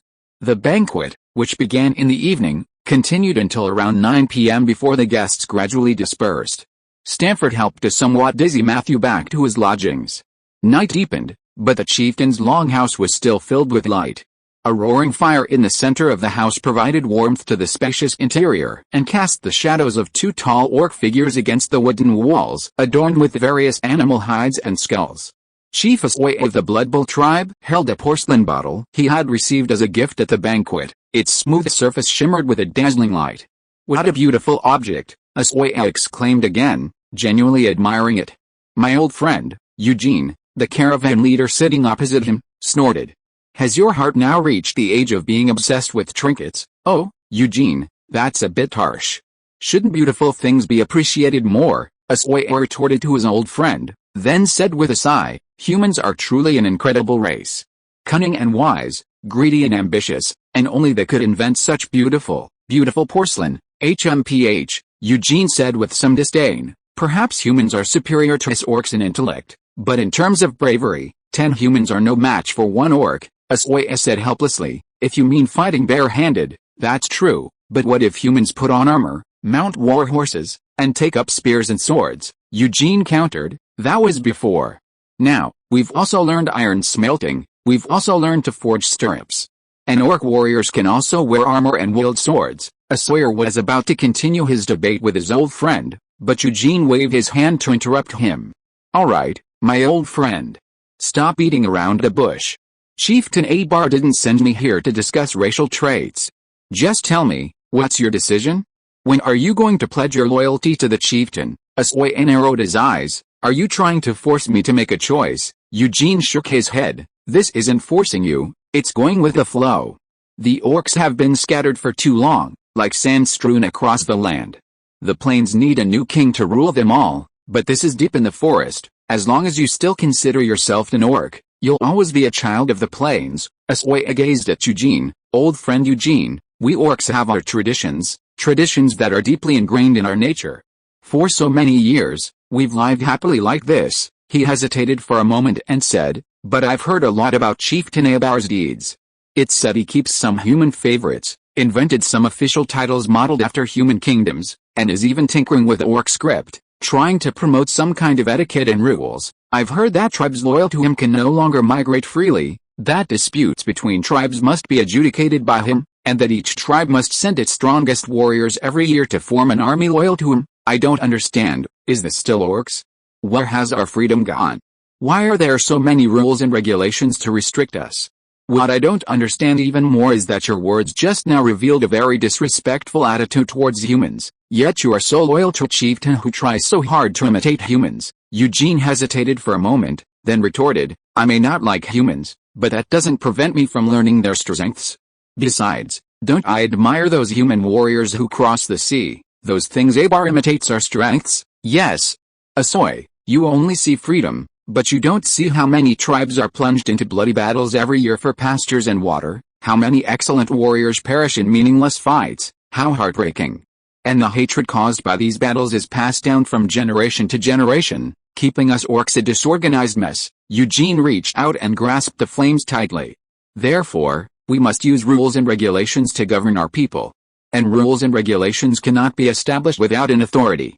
Under this authority, and within the constraints of these rules, the tribes can rationally allocate pastures and water resources, avoid meaningless conflicts and feuds, and unite to face a common enemy. He spoke with an unquestionable tone. And this authority must be, and absolutely must be, Chief Abar. Asoy asked, why must it be Abar? But he didn't refute Eugene's earlier statement. Eugene stood up, a hint of fanaticism on his face, and said, because he is of the bloodline of an ancient hero. The Zharg clan once led the Sons of the Steppe to resist the invasion of the ancient Bela people. Thousands of years later, the descendants of this bloodline will continue to lead the Sons of the Steppe to conquer. Asoy asked doubtfully, conquer, conquer. Eugene nodded emphatically. Chapter 443. Asoy asked, conquer? Whom do you intend to conquer? Eugene smiled and said, who occupies the fertile plains? Who possesses the abundant pastures? Asoy said solemnly, are you going to provoke a war between the orcs and the humans? Provoke a war?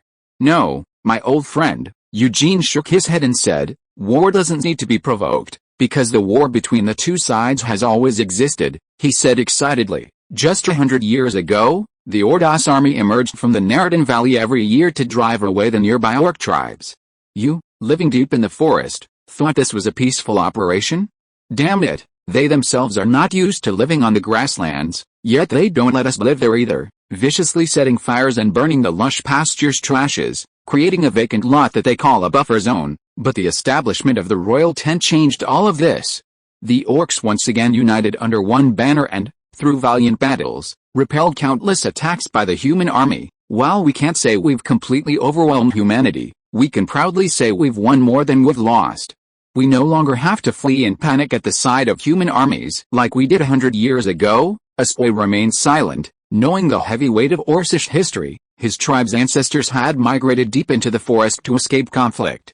All of this was brought about by Chieftain Abar and his ancestors. All the sons of the grasslands have benefited from the Zharg clan. Therefore, we wholeheartedly elect him as our leader. Eugene waved his arms, so excited that even the flames in the hearth seemed to leap in response. Now, it's time to gather all our strength and fight for more land for the orcs' survival. He patted Asoy's shoulder heavily. Old friend, I know you have always enjoyed a good reputation in this forest. Even the humans who live here speak highly of you. Why let your prestige fade away with your old age?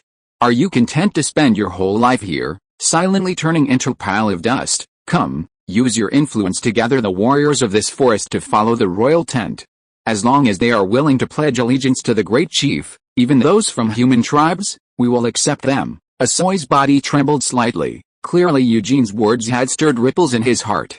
Eugene continued to persuade him. Aldo is crippled by the rebellion of its vassals, Gabella is preoccupied with the struggle for succession, and the papacy, the spiritual leader of the human world, is overwhelmed by the religious strife in Horn Bay. They are at their weakest point in centuries. Isn't this an opportunity bestowed upon us by heaven? Asoy, let us join hands and build a great empire. Imagine, your name will be sung throughout the entire plains, and future generations will be proud of you. Asoy's shoulders began to tremble, and his breathing became rapid. He stared intently at the flames, hoping to find peace within them. Finally, his breathing gradually calmed, and his gaze regained its resolve. No, he refused somewhat stiffly. I still choose to follow the teachings of my ancestors, to live quietly in the forest, avoiding involvement in the conflicts on the edge of the grasslands, Eugene said with great disappointment. Asoy, you are no longer that spirited warrior. Time has eroded your courage, and complacency has destroyed your will. Now you are just an old orc, clinging to life, waiting for the pain of disease to devour you. Asoy, you are still a selfish man. Because of your cowardice, you have used ropes to bind others. Don't you think about whether the warriors of your tribe are content to be as ordinary as you? Don't you think about whether your son is content to be as ordinary as you? Oh, Gunther, what a fine young man he is. I saw it in his eyes at the banquet. He has the courage and ambition of us orcs, but now he is tripped up by a cowardly father. Asoy shook his head and said, Eugene, if I were 10 years younger, your provocation might have worked. But it won't work on me now. Perhaps you're right, I'm an old man whose ambitions have been worn down. But I still want to advise you, it's best to be cautious about war. Seeing that he couldn't persuade his friend, Eugene could only shake his head and sigh. Asoy asked, let me inquire, who does Chief Abar intend to target first? Eugene's eyes widened. What do you think of Walder? As I just said, the vassal rebellion has weakened the country, and the suppression of the rebellion was half-hearted. Now their royal authority has greatly diminished, and the powerful lords in various regions are restless. Asoy waved his hand, a pipe dream. The only route from the grasslands into Alder is the Narradin Valley, which is full of fortresses and castles. Even if you spend 10 years trying to conquer it, you won't be able to. As long as this valley is in human hands, no matter how chaotic their internal situation is, outsiders won't be able to fish in troubled waters. How? Eugene's face showed a smug expression. Your fixed mindset has rigidified your thinking. You need to know, there's more than just the Narradin Valley as a route to Alder. Asoy frowned. How could that be? There are other routes. Wait, you mean? Eugene crossed his arms and said confidently, yes, that's exactly what you're thinking. Then it's even more impossible. Asoy's face showed a look of utter disbelief. Haha, I'm not just here to do business, I also have another reason for coming here for what you call impossible. The happy expression on his face vanished in an instant, and he sighed heavily. Asoy, since you're so stubborn, I won't try to persuade you anymore. But I hope you won't hinder my efforts to recruit other tribes in this forest. You can rest assured, if other tribes are willing to follow you, I won't stop them. That would go against my principles. Even within my own tribe, if any warriors are willing to join you, I won't stop them, but they can't do it under the name of Blood Bowl. Good. Asoy, I'm relieved to hear that. Eugene's wrinkles smoothed out, as if the argument had never happened. Oh, right. Will those dwarves come around these days? They come out to trade at this time of year, without exception. Good. The fire in the hearth still flickered, providing warmth to the longhouse. Eugene snored loudly as he fell asleep, while Asoy tossed and turned, unable to sleep. Chapter 444 Dwarfs. A short, stocky figure was reflected in the smooth bronze mirror, resembling a solid stone block, or rather, a stone block with limbs. Soon, the stone block began to move, the reflection in the mirror gradually enlarging until a large, hairy face filled the entire surface. The stonemason carefully pinched a small tuft of beard in each hand, gently twisting and then intertwining them, section by section, until a small braid took shape in his hands. He held the end of the braid in one hand and a short strand of thread in the other, deftly binding the braid tightly. Oh! Look at this handsome face. It's not only handsome, but also very lucky, for it belongs to one of the best even among dwarves, Lord Immer the stonemason. The dwarf stroked his chin, turning his head from side to side with a smug expression, admiring his own reflection in the bronze mirror. To celebrate the 30th anniversary of this magnificent face's union with his great master, another braid is needed, he said, plucking another tuft of beard and beginning to braid it. With a whoosh, the tent entrance was flung open. Hammer above, a dwarf, about the same height as Immer and with a ruddy complexion, entered. His clothing was simpler than Immer's, but his voice was louder, like the tolling of a bell. Is your entire life about playing with your beard? Damn it, Barish, can't I even be a little free on my birthday? This is dignity, you understand? It's something a dwarven royalty must possess. Disturbed, Immer turned angrily and roared at the intruder. Listen, my foolish brother, throw your damn royal airs to the back of your head. There's work outside that needs you to do. The chief's son is here, you have to go and greet him. The dwarf called Barish remained unmoved, mercilessly assigning tasks to Immer. Immer clutched his head and yelled, "Hammer above! It's that arrogant idiot again. Why do I have to deal with him?" Barish pointed at Immer. "He's the prince of this tribe, and you're a prince too. The status is perfect, because you're also an arrogant idiot," Barish silently added in his mind. "Damn it, you are too," Immer roared. "Shut up, I'm the leader this time. This is an order, not a request." Barish was unyielding, and Immer cursed as he threw open the tent flap and went out. Watching that sullen figure, Basra shrugged helplessly and followed him out of the tent. A human. As soon as he emerged, he saw a somewhat slender figure among the orcs. A gaunt, long face with a stubble beard, long, curly brown hair falling naturally over his shoulders, and piercing, deep-set eyes. He wore a patched brown leather coat and old boots, looking like a down-on-his-luck adventurer returning from the wilderness. This down-on-his-luck adventurer was standing in front of his stall, brandishing an iron sword used for trade. Noticing Barish's arrival, the man immediately placed the sword back on the stall. "Hello, respected friend. I must say, your swords are truly superb," he bowed, adopting a friendly demeanor, but couldn't suppress the curiosity and scrutiny in his eyes. Most humans would be curious upon first seeing a dwarf. "Human, what brings you here?" Barish asked indifferently. "If you see something you like, trade it for something of equal value, or gold or silver coins, we'll take them," Stanford chuckled. A dwarf stormed past him, looking quite intimidating, which fit the legendary image of dwarves with their fiery tempers. This one seemed much easier to talk to. "I'm not here to trade. I'm looking for a guide for my adventure team." "A guide? You should ask the orcs of this tribe, they know this forest well. I'm just doing business here." "Oh, no, Stanford shook his head. "The Blood Bowl tribe can't meet my needs. I'm hoping to find a guide who can lead us across the Rocky Mountains." Barish chuckled. He understood why this human was standing in front of his stall. "Then I'm even less able to help," Barish said, spreading his hands dramatically. "Guest, if you don't intend to trade, please go elsewhere. Don't interfere with my business." "Don't be so absolute," Stanford said, handing over a box. "This is a gift for you. Please name your price. If you can help us cross the Rocky Mountains, I think we can offer a decent reward." "No means no. No dwarf would lead an outsider into dwarven territory. Besides, I can tell from your clothes and tone of voice that you're not a native of this forest. You're a human from the south." Barish refused outright. Stanford asked, "Do you have any bad impressions of southern humans? Please tell me, and perhaps I can explain." Basra waved his hand.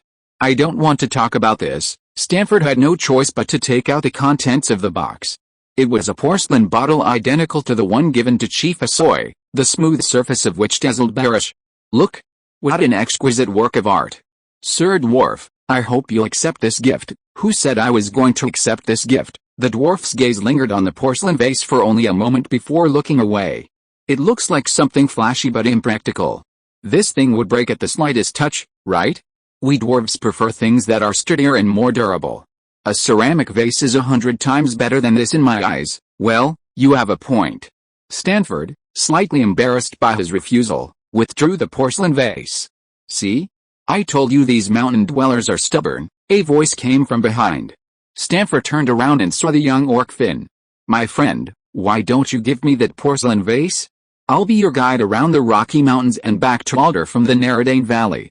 I've traveled this route with caravans many times, I know it very well." He had been eyeing the gift given to the chieftain at the banquet. That's too far. I'm thinking of looking for someone else." Stanford politely declined Finn's offer, leaving the latter looking disappointed. Barish, who overheard their conversation, sneered inwardly. "Go ahead and look. I'll eat my head if you find a dwarf willing to guide you." Sure enough, Stanford wandered around the makeshift market set up by the dwarves but couldn't find anyone willing to be a guide. He returned to his lodgings worriedly to inform his companions. It seemed they had to execute their backup plan. Chapter 445 Provocation. Immer spat heavily. The mighty Immer the stonemason, have been reduced to dealing with filthy, foolish orcs. His belly bulged, as if filled with resentment, and even the braided beard on his chin trembled. "Stonemason clan, your king will sooner or later return to the throne, reclaim the power that rightfully belongs to him, and then those traitors will receive their due punishment." Immer kept swearing oaths, swearing on his surname, swearing on his hammer, even swearing on his most beloved beard. In this state, he arrived at a small cabin that Barish had told him about, roughly pushed open the door, and said gruffly, "Gunther, you again, who are you?" "Where's Gunther?" The cabin was simply furnished, with a small wooden table and 4 round wooden stools. But the son of the Blood Bowl tribe chief he was looking for was not there. Seated at the wooden table was an unfamiliar, elderly orc, and behind him stood 2 equally unfamiliar, younger orcs. The old orc stared at him, seemingly scrutinizing him. Immer felt uncomfortable under his gaze. He coughed and said, "Gentlemen, I seem to have entered the wrong room. My apologies." He turned to leave. "No, you haven't come to the wrong room." Young chieftain of the Stonemasons clan, the old orc's words sent a shiver down Immer's spine. "How did you know? Haha. You dwarves seem to be able to keep no secrets other than how to enter the mountains, especially after drinking." The old orc grinned slyly. "Damn it." Immer thought to himself, 3 more people are now laughing at me. No, perhaps a whole bunch of green-skinned, long-haired brats? Orcs, these barbaric creatures, are even less reliable at keeping secrets than dwarves, and besides, they don't even consider other people's secrets as secrets. They are rude, uncultured, and enjoy making fun of others' suffering. Perhaps his deeds had already been sung throughout the entire plains? "I don't know what you're talking about," he planned to feign ignorance.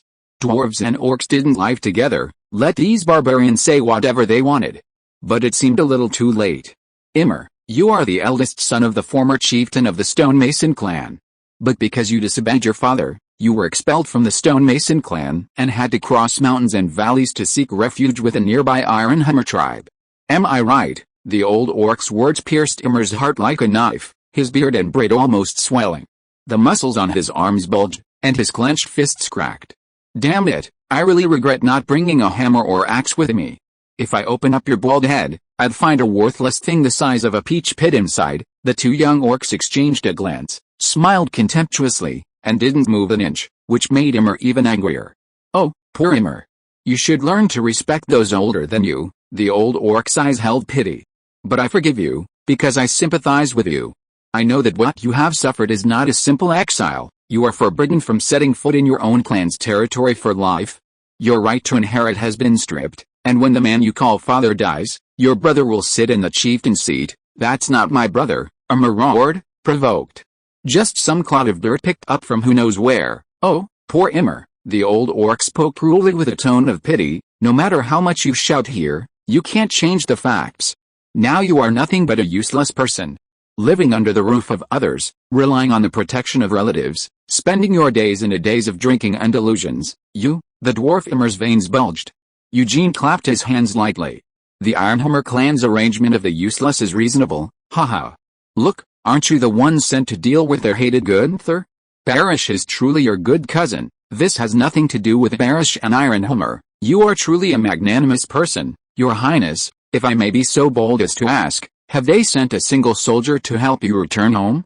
Have they sent a single soldier to help you reclaim your inheritance?" Immer said impatiently. "Clans should not interfere with each other. Oh, even if you are their blood relative.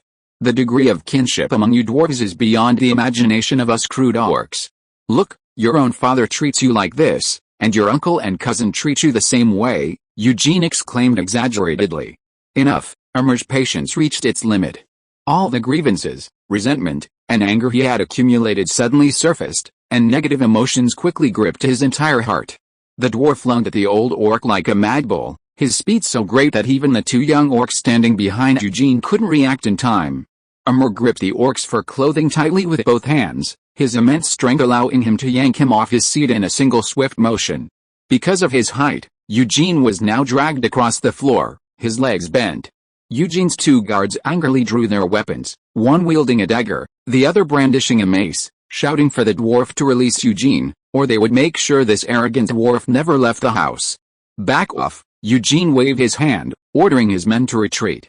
The 2 young orcs lowered their hands and took a step back, still glaring at Immer with resentment. Eugene's face was flushed, and his breathing was somewhat erratic. Immer's sudden action seemed to have caught him off guard. Was the son of a clan chief really this impulsive? Immer glared at Eugene with a palpable rage. "I know you're trying to sow discord, you vile and disgusting bastards, those long-haired scum who don't discriminate between sheep and horses. Do you think the great Immer can't see through your clumsy tricks? Calm down. Young chieftain of the Stanahammer tribe, Eugene had no doubt that if he provoked him further, those powerful hands would snap his neck without hesitation. Although dwarves only reached the waist of orcs, their strength was no less than that of orcs, and Eugene dared not be arrogant. The reason I came to you is not to sow discord. What I wanted to say was, Immer's eyes widened, like copper bells. What the Stanahammer tribe can't give you, the royal tent of the Great Plains can, Chieftain Abar can give you. If you are listening to this novel on a channel other than Fanfic World, it means it was downloaded and re-uploaded without effort. We warmly invite you to visit our channel, Fanfic World. There you will find the original version of this story and many other novels of various genres. We look forward to seeing you dive into a world of incredible novels. Chapter 446 Conspiracy. Immer walked out of the house with a serious expression, and saw Gunther, the son of the Blood Bowl tribe chieftain, waving at him from afar. That bastard. Today had given him an unexpected surprise. He strode towards him. Gunther winked and asked, "What did that old man Eugene say to you? You don't know? That's fine, none of your business," Immer replied gruffly. HMPH.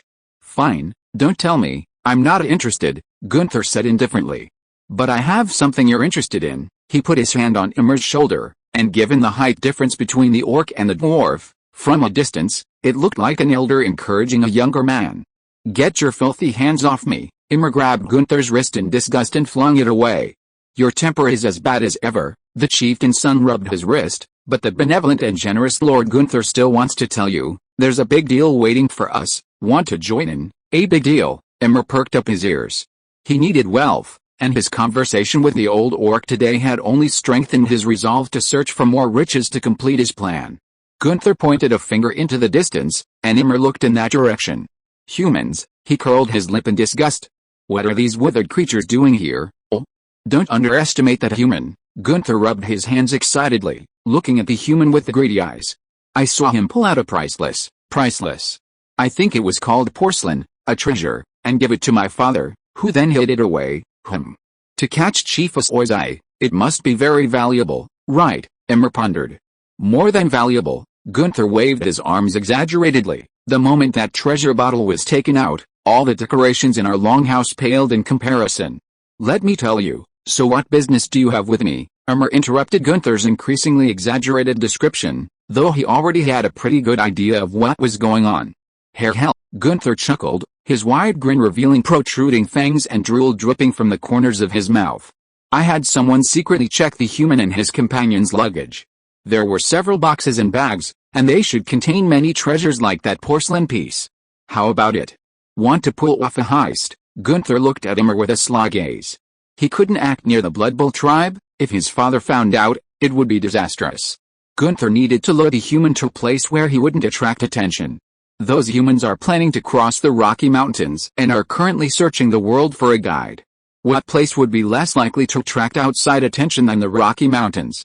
"So, I want you to go." Before Gunther could finish, Immer shouted, "Damn it, do you want me to become a traitor to the dwarves?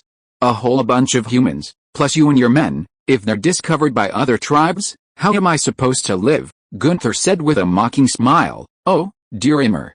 You always make it sound like you've never done anything like this, even though we've had many pleasant collaborations, and every time it's 'Do you want me to become a traitor to the dwarves?' I admire your shamelessness. Fine, then I'll try to persuade you again, just like the first time. Their fate has already decided that they can't reveal the dwarf secrets. Besides, it's not like we're actually letting them into the Rocky Mountains. We just need to clean up their mess in the outer areas, and it won't attract the attention of the mountain people." He raised his voice. "Now, Immer, give me a straight answer, will you do it or not? Also, I must remind you, even without you, I'll find other ways to keep those humans forever here." The dwarf's eyes darted around. "How many are there? What weapons do they have?" Haha, Gunther laughed happily. This dwarf was about to join them. What a greedy fellow. He only needed a little provocation each time. "About 30 people. Their weapons are nothing more than swords and light crossbows. The key is that none of them are wearing heavy armor.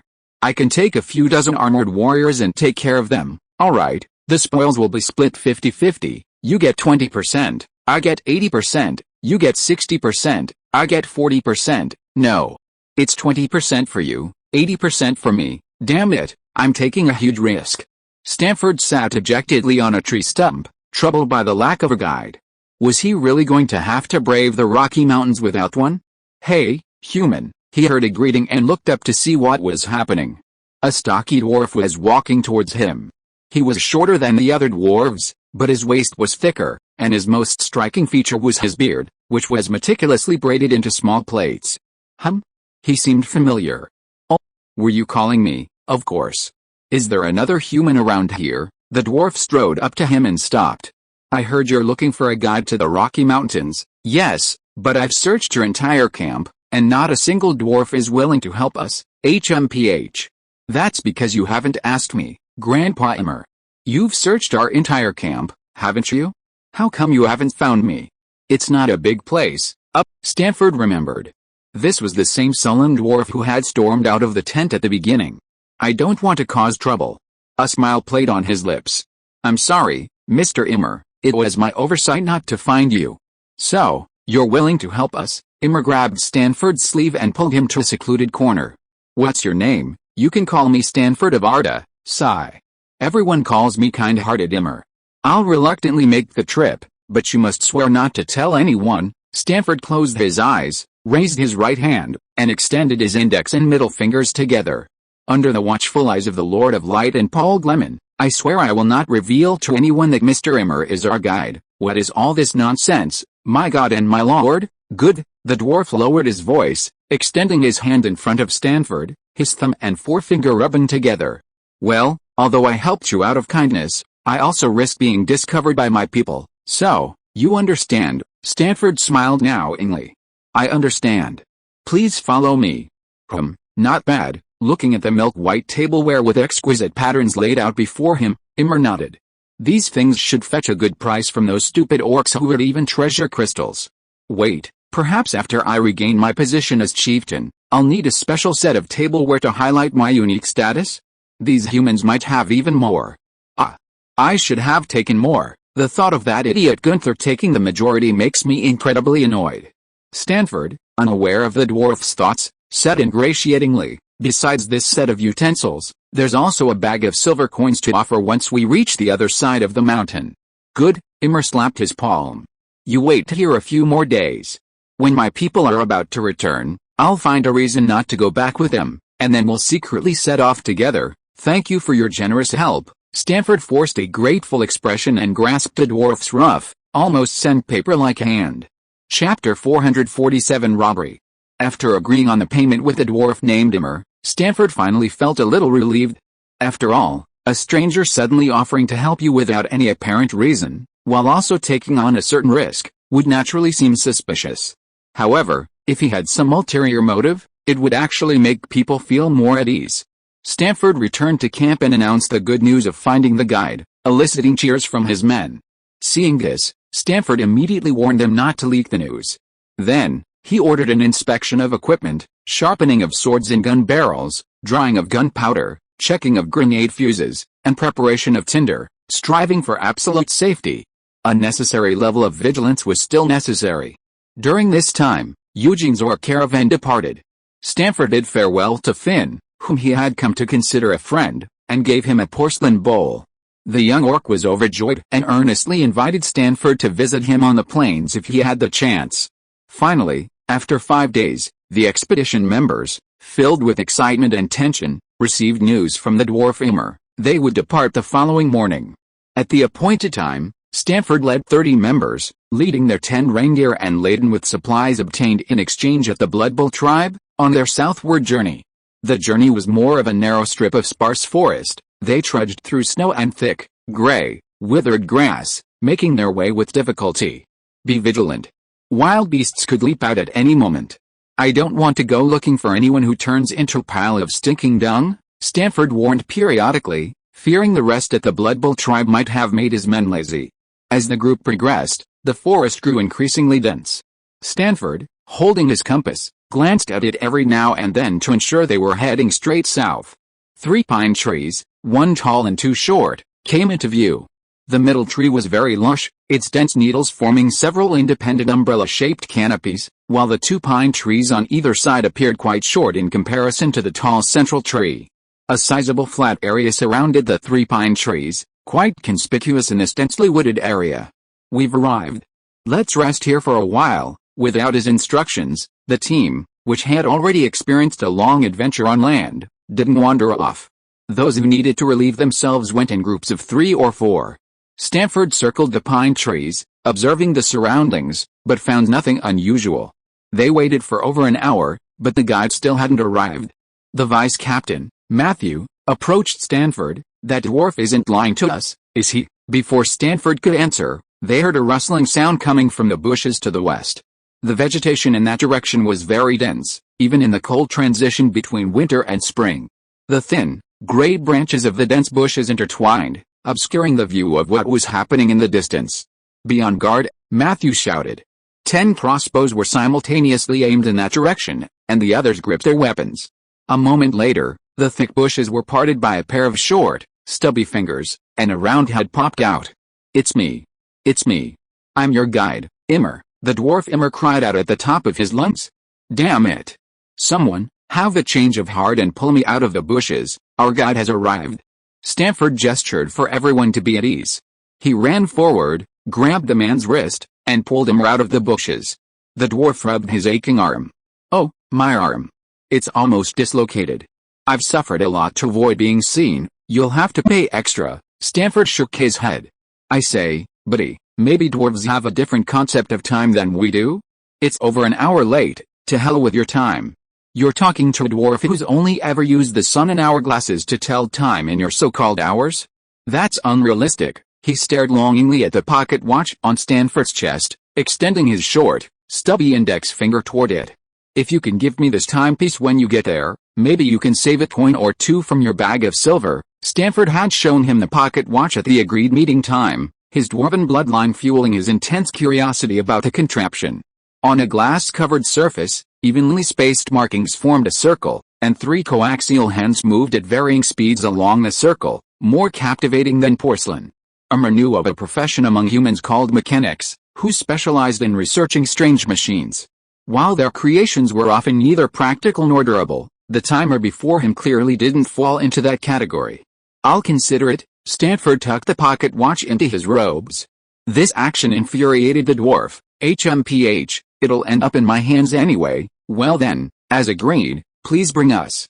Hey, buddy, you're dressed rather conservatively today." Stanford was surprised by the dwarf's attire. Immer wore a full suit of chainmail, a helmet decorated with the horns of an unknown animal, and carried a mace, his entire being gleamed with a metallic luster in the sunlight. "What a fuss," the dwarf said irritably. "I don't want to be a snack for the wild beasts here." He waved his hand. "Let's get going. To avoid my own kind, I'll be taking you on some secluded roads, which will take a little longer than the normal route." Stanford then ordered the group to set off again, following closely behind the dwarf southward. "I wonder why I haven't seen any dwarves south of the Rocky Mountains." Stanford and Immer chatted idly along the way. "Human, you are my employer. I don't want to say anything too harsh to your face, but the elders have repeatedly warned us that it's best not to have too much contact with humans. Every clan has done this since ancient times." That's pure prejudice." "Then why do you do business with orcs? They're simpler-minded, not too calculating, so we won't lose out by trading with them. Besides, they're not interested in our mountains and won't be constantly trying to find out the secrets of entering them." Stanford frowned. "But from what I understand, small groups of orcs frequently raid human villages in the eastern Loki Mountains. The Narradin Valley is heavily guarded. They clearly came from the Loki Mountains. Isn't that your dwarven territory? How could orcs appear there?" "What orcs?" "I don't know." Immer shook his head. "The eastern mountains are too far from our Ironhammer clan." Stanford was about to ask more when he suddenly heard a commotion in the distance behind him. He immediately turned around and saw a large flock of birds taking flight from the dense forest to the north. "Listen up, everyone. There might be a large animal hunting for food," Immer said thoughtfully, stroking the handle of his mace. Chapter 448 Robbery 2. The dwarf's words caused a stir of tension among the group. Since setting off from the Blood Bowl tribe, they had only encountered a few dogs and minks, who immediately fled at the sight of their large numbers. They hadn't encountered any large predators. The cold weather couldn't stop Matthew's palms from sweating. He gripped his musket tightly. He said to himself, as if trying to bolster his courage, "Haha, dwarf, you're joking. At this time of year, the large animals haven't woken up from hibernation yet. We haven't seen any ferocious beasts on our way from the far north to the Blood Bowl tribe, haven't seen any." The dwarf turned and gave him a meaningful look. "Then you're very lucky." Just then, the sound of birds flapping their wings came from afar. "These idiots, couldn't they keep it a little quieter?" The dwarf cursed the orcs inwardly. "Light a musket. Make sure it's ready to fire at any time," Stanford shouted to Matthew and the other musketeers. The men pulled out their flints and steel and began to strike them together. The dwarf asked, puzzled, "What are you doing?" "Making fire to scare away wild animals." Then he chuckled, "Haha, it's a method, I suppose." He pointed ahead and said, "We'll be entering the mountain soon." Sure enough, everyone felt the terrain gradually rise, the trees thin out, and the view open up. "Are we about to climb Mount Rocky?" Stanford asked, a little excited, constantly taking in the surrounding scenery.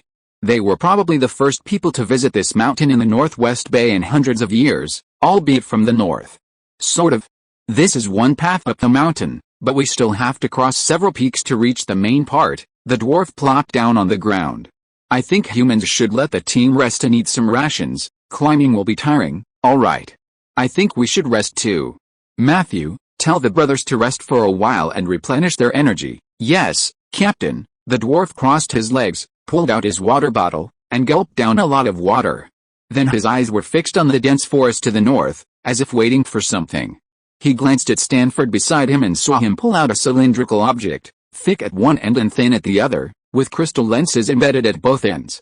The human held the thinner end to his eye, the thicker end pointing forward. Curiosity surged again in the dwarf's heart. Stanford held the telescope and looked around. However, just as he pointed the tube towards the dense forest in the direction they had come from, his expression suddenly changed. "Warning! Someone is approaching us." The captain's words were like a thunderbolt. The resting members of the exploration team stood up and drew their weapons, looking around warily.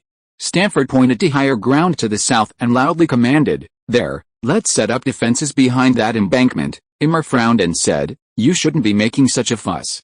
Maybe they were just passing travelers." He muttered to himself, "Damn, are human eyes that sharp? It's fine elsewhere, but I remember you said orcs wouldn't come into the mountains. I clearly saw a lot of orcs peeking around there. They definitely have ill intentions." Stanford pointed to the dense forest in the direction they had come from. That's true," Immer replied evasively. "Come on. Come with us to prepare. You, as our guide, can't afford any mistakes." "Hey," without further ado. Stanford grabbed Immer's hand and dragged the dwarf behind the embankment. The spot he chose was located in a long, shallow depression on the mountainside. Lying prone on the inner slope of the depression's north side, they could completely conceal themselves. The small earthen slope on the north side acted as a natural low wall, providing excellent defense and offering a commanding view. The team members crouched or lay prone on the inner slope of the depression. From below, only their heads and necks were visible. "Oh, damn it. They've discovered us." Gunther, the son of the Blood Bowl tribe chieftain hidden in the dense forest, slapped his forehead. "I told you to keep it down." He kicked one of the orcs beside him hard, making the man wince in pain. "Oh. They've stopped. Ha ha ha, humans, you're courting death. A little early, but it's fine to deal with you here. It's a shorter way home. Warriors, grab your weapons, charge and tear them to pieces. Leave no one alive." Gunther swung his fist, as big as a casserole dish, brandishing a spike club, and charged out of the dense forest towards their target. 1, 2, 3, Stanford, through his binoculars, silently counted the number of uninvited guests. Finally, 50 orcs burst from the forest. Judging from their posture, he had no doubt that these hairy creatures had come with malicious intent. The Orcish caravan stopped about 100 meters away. One of them continued forward, shouting when he was about 50 meters away, "Put down all your valuables, including weapons, and we'll let you go." Stanford understood. He gave the other man the middle finger from a distance and yelled, "Get lost." The human's reply enraged Gunther. How dare these weak and outnumbered humans provoke him? Without hesitation, he brandished his club and led his warriors in a charge up the hillside. "You'll pay for your stupidity," he roared as he ran, his target the human who had given the middle finger. The dwarf Immer calmly lay prone on the ground, intending to intervene only after the humans and orcs had clashed. Revealing his weakness now could mean being killed by the humans. The orcs charged, closing in to within 100 meters of the humans. Immer heard a sudden, deafening roar, followed by the orc at the front collapsing to the ground and rolling down the hillside. Before he could even process why the orc had fallen, the dwarf, who had never heard such a sound before, instinctively turned to find its source, only to see swirling smoke. Then a second sound rang out, and this time the dwarf saw clearly that the sound came from the long object the humans were holding. Specifically, it seemed to be a long iron pipe embedded in a wooden frame. With the sound, a fierce burst of flame shot from the pipe's tip, followed by a large billow of smoke. And then another orc warrior fell, his fate unknown. The orc casualties were definitely caused by that thing. The dwarf instantly connected the dots. But how did they do that? Immer was always very confident in his eyesight and reaction speed. He could even deflect all the stones his cousin had hurled at him with all his might using a small round shield. But he hadn't seen a single crossbow bolt or anything else fired from the humans' side towards the orcs. Just who were these humans? Chapter 449 Robbery 3. A storm raged in the dwarf Immer's heart. He saw the two humans in front of him flick their fingers, and the iron pipe spewed out terrifying flames, instantly felling the nearest orc warrior. After firing, they immediately handed the used weapon to their companion behind them, then took another weapon that had already been reloaded. Reloading, Immer had already seen this step. The human who received the weapon stood it upright on the ground, which was almost as tall as him, took out a small object wrapped in cloth or leather from a bag, bit it open with his teeth, poured some black powder into the weapon's tube, then inserted a long iron rod into the tube and stirred it vigorously. He then lifted the weapon, fiddled with the rope that was slowly burning at the end, and finally handed the weapon to his companion in front who was in charge of the design. A new round of killing had begun. The whole set of movements was very skilled, as smooth as flowing water. The exploration team heading south carried 8 matchlock guns, forming a musket squad led by the vice captain Matthew. 2 of the team's best marksmen were responsible for operating the muskets, while the others loaded ammunition to ensure continuous firepower. These 2 marksmen were not only skilled shooters, but also mentally stable, never firing hastily outside the effective accuracy range of the muskets. The arquebuses used by the exploration team had smoothbore barrels.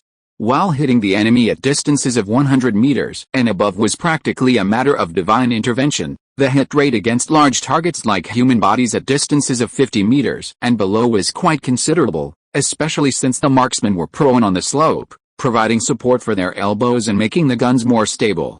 Evil witchcraft, Gunther, the mastermind behind the robbery, was filled with remorse. However, his remorse wasn't for the robbery itself, but for underestimating the despicable and cunning nature of humanity. He now regarded those weapons that spewed flames and smoke as a kind of special magic wand. There were even shaman-like figures among those humans.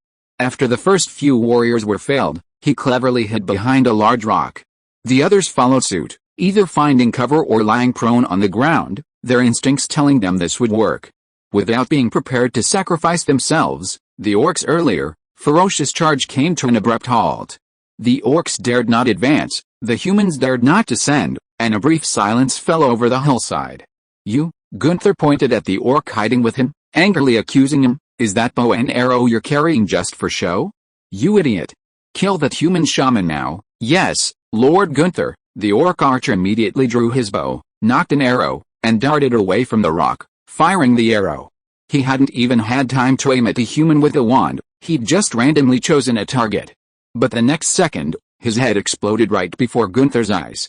With a thud, his brain sprayed more than a meter behind him. The orc archer fell. Ugh, a member of the exploration team clutched his chest, he'd been hit by an arrow. "Quick! Get bandages and medicine." Stanford rushed forward and carried the wounded soldier. "Shoot the ones with bows and arrows first," Matthew shouted, and everyone sprang into action. Stanford pulled out a pair of scissors and cut open the wounded man's clothes. "Oh no!" he cried out in despair. An orc arrow had pierced his chest. The poor young man convulsed, managing to say with his last breath, "Captain, please, take me home, even, ashes will do." He gradually lost his breath. "Damn it," Stanford growled as he pulled the arrow out. The arrowhead was made of bone. This was what had killed one of his brothers. His assessment of the orcs' fighting prowess rose another notch. Not only were they incredibly strong, but their reflexes were also remarkably sharp. That orc archer, the moment he peeked out, had immediately locked onto a target and hid it. If it were him, he wouldn't have had enough time to aim. Matthew's marksmanship was excellent, but he only hit the enemy because he was constantly watching the boulder hiding the enemy. If their positions were reversed, and he were forced to fire a shot amidst the deadly danger, he would most likely miss. He wondered how many skilled archers like that were left in the enemy team. Gunther looked at the fallen orc archer with heartache. He had lost another capable trusted lieutenant. However, he also saw that as the archer's brains splattered, a small object shot out from the back of his head. Was it a dart or bullet imbued with witchcraft? Seeing that his side was being suppressed by an unknown force, he felt he couldn't continue. Since the wand wasn't attacking out of thin air, there must be a way to defend against it. He took off the metal shield he was carrying and roared with all his might. If anyone were to observe his face, they would see Gunther's eyes wide with rage, his mouth agape, his gums almost protruding, making his terrifying fangs even more ferocious and horrifying. The roar was so loud that the orc's voice echoed through the mountains for a long time. Stanford's heart pounded inexplicably upon hearing it, feeling uneasy, like the sensation after gulping down several large cups of strong coffee. The other team members seemed to feel the same way. The first roar seemed to be a signal, as the other orcs who had hidden themselves began to roar in turn, though with far less force. I don't know what they're up to, but I firmly believe we can get through this. Grenadiers, get ready to prevent them from charging, Stanford encouraged his team, then pulled out a horn, puffed out his cheeks, and blew it. The powerful horn sound countered the orcs' roar, and the team members felt a little relieved. Charge! Gunther, wielding his club in his right hand and shield in his left, was the first to leap out and charge up the mountain. A mere few dozen meters, just a dash. The orcs' charge was momentarily halted, but some remained unaffected. Human archers joined the fray, muskets targeted those with shields, and crossbows took down those without, felling those who approached. Chapter 450 Repelling. A bullet ended Gunther's charge. It struck his left arm, the one holding the shield. Now he knew that even his massive metal shield couldn't withstand that evil wand. In the instant of impact, he felt pain, but not the excruciating pain he expected. He felt a tremendous force enter his body, like being struck hard with a sledgehammer, followed by a numbness. However, a few breaths later, a strong burning sensation spread from his left arm, the pain intensifying abruptly, like wasps stinging his arm endlessly. Gunther endured the agony, trying to raise his arm, but it felt as if it had been severed from his body, leaving him powerless and empty. The shield slipped from his grasp and fell to the ground, his body thudding as he lost his balance and tumbled down the hillside. Lord Gunther, the unharmed orcs, seeing their young lord injured, abandoned their fight with the humans and rushed to Gunther's aid. Matthew, holding his musket, endured the acrid smoke and took a deep breath. He had clearly hit a big shot. He was incredibly lucky. He couldn't help but kiss the musket in his hand. The matchlock musket was indeed more reliable. If they had been using flintlock muskets, the terrible misfire rate would have driven him mad. No, they might have been slaughtered by the orcs before they even had a chance to go mad. They were also grateful for the good weather. It hadn't rained. The pressure on the human positions eased considerably. Several orcs broke through the obstacles and leaped into the trench, let's call it that for now, only to be killed by the numerically superior exploration team. The orcs were indeed formidable. Even their dying struggles injured many, their dying eyes gleaming with terrifying ferocity. Meanwhile, the orcs below the hill who had given up the attack dragged their still-breathing companions away in resentment, until they disappeared into the dense forest they had come from. Victory! We've won, we actually defeated the orcs. A huge cheer erupted from the trench. These orcs, once described in exaggerated language by humans, monsters used by the old woman of the Northwest Bay to scare her unruly grandchildren, were now defeated by them. The team members stepped out of the shallow depression to examine the slain orcs.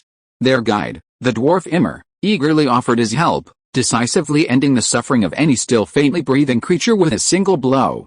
They found a total of 18 orc corpses. 10 were merely wrapped in animal hides, 6 wore bone armor, and only 2 wore chainmail and scale armor respectively. Their iron smelting technology isn't very good. That's why metal is very precious in orc tribes, Immer explained. Of course, Even if they were all wearing metal armor, it probably wouldn't be of much use against your ones. By this time, the dwarf had completely abandoned his plan to plunder the humans. Now, he was thinking about how to lead the humans down another secret path, a dead end. Sigh, what reason could he give? Should he sneak away while they slept? No, there's still a bag of silver coins waiting for me. That fool Gunther, who underestimated us, has already cost me a fortune. I can't afford to lose even this bag of coins. As the expedition members cleaned up the battlefield and treated their wounds, the sun gradually set behind Mount Luo, and night quietly fell. People pitched tents and lit campfires. Unfortunately, 3 of their reindeer had escaped during the battle. The dwarf Immer drew a root on the ground with a branch in front of Stanford. Human, I think we should take another route. Stanford, why? I'm afraid that if we continue along this route, we might encounter other orcs lying in ambush. These damned barbarians have dared to trespass into our sacred dwarven territory. The mountains are no longer safe. After the day's battle, the dwarf's tone was much more amicable. You mean the orcs in the forest have started invading the Loki Mountains? It's entirely possible, but we don't know if it's a large-scale invasion or just small-scale raids. That means other routes aren't necessarily safe either. Orcs might also appear, but the chances are smaller than on this route where orcs have already appeared. Stanford stroked his chin. Let me think about it. He felt something was off about today's attack. Just then, he heard someone shouting. He looked up and was terrified. Flickering lights appeared in the distance, more and more, getting closer and closer. Are they orcs? Their main force is coming. We should have moved earlier. Stanford was filled with regret. How could he have forgotten that? Wait. That's, the dwarf Immer shouted. Those aren't orcs. They're dwarves from the Ironhammer clan. Human, listen carefully. Immer's eyes lit up. He had an idea. He spoke rapidly to Stanford. If you want to cross the mountain safely, you have to explain it to them as I say. Just say I, a dwarf, was being chased by orcs, and you rescued me as you passed by. Then you'll ask for this. Will that work? Head, those 18 corpses over there are proof enough, aren't they? Stanford scratched his head. Okay, that'll do it in a bit. But your kin won't attack us right away, will they? Immer patted his chest. Don't worry, you're only on the outskirts. You haven't really entered Loki Mountain yet. We dwarves aren't a bloodthirsty race, most of us. Immer. You bastard. The leading dwarf recognized Immer, and Stanford recognized him too, the very same dwarf who had been the first to refuse him in the Blood Bowl tribe. Oh. My dear brother, I was almost torn to pieces by dozens of orc barbarians. How did you find this place? Barash said seriously. This afternoon, the ranger heard orc roars and strange noises nearby. So, orcs really came here? Yes. A huge horde? Immer waved his hands exaggeratedly. Countless orcs poured out of the dense forest like a tide. Luckily, my axe is no joke, and these passing humans also helped a little. Then how did you get here? This road. Immer covered Barash's mouth, glanced at Stanford and, seeing nothing amiss, whispered in Barash's ear, I couldn't possibly lead them down the right path, could I? I'm a hero of the Ironhammer clan. I'll be rewarded with several jugs of fine wine when we get back. Barash ignored Immer's boasting and turned to look at Stanford. Humans, why are you here? Crossing the Rocky Mountains, right. I remember you were searching the world for guides back in the Blood Bowl tribe. I admit it. Barash didn't press further, but instead examined the orc's body. A fierce battle had indeed taken place here. Stanford, standing beside him, said, we hope you can guide us on our way home. The dwarf hesitated for a moment, then said, all right. After all, you saved my people, and he's my relative. But we still need the clan chief's permission. Stanford was overjoyed. There was hope. End of this chapter. Thank you so much for reading until the end. Don't forget to give it a like. Looking for more exclusive content and immediate access? Subscribe to our Patreon. Remember, every like, subscription or donation encourages us to continue. Thank you all. See you in the next video.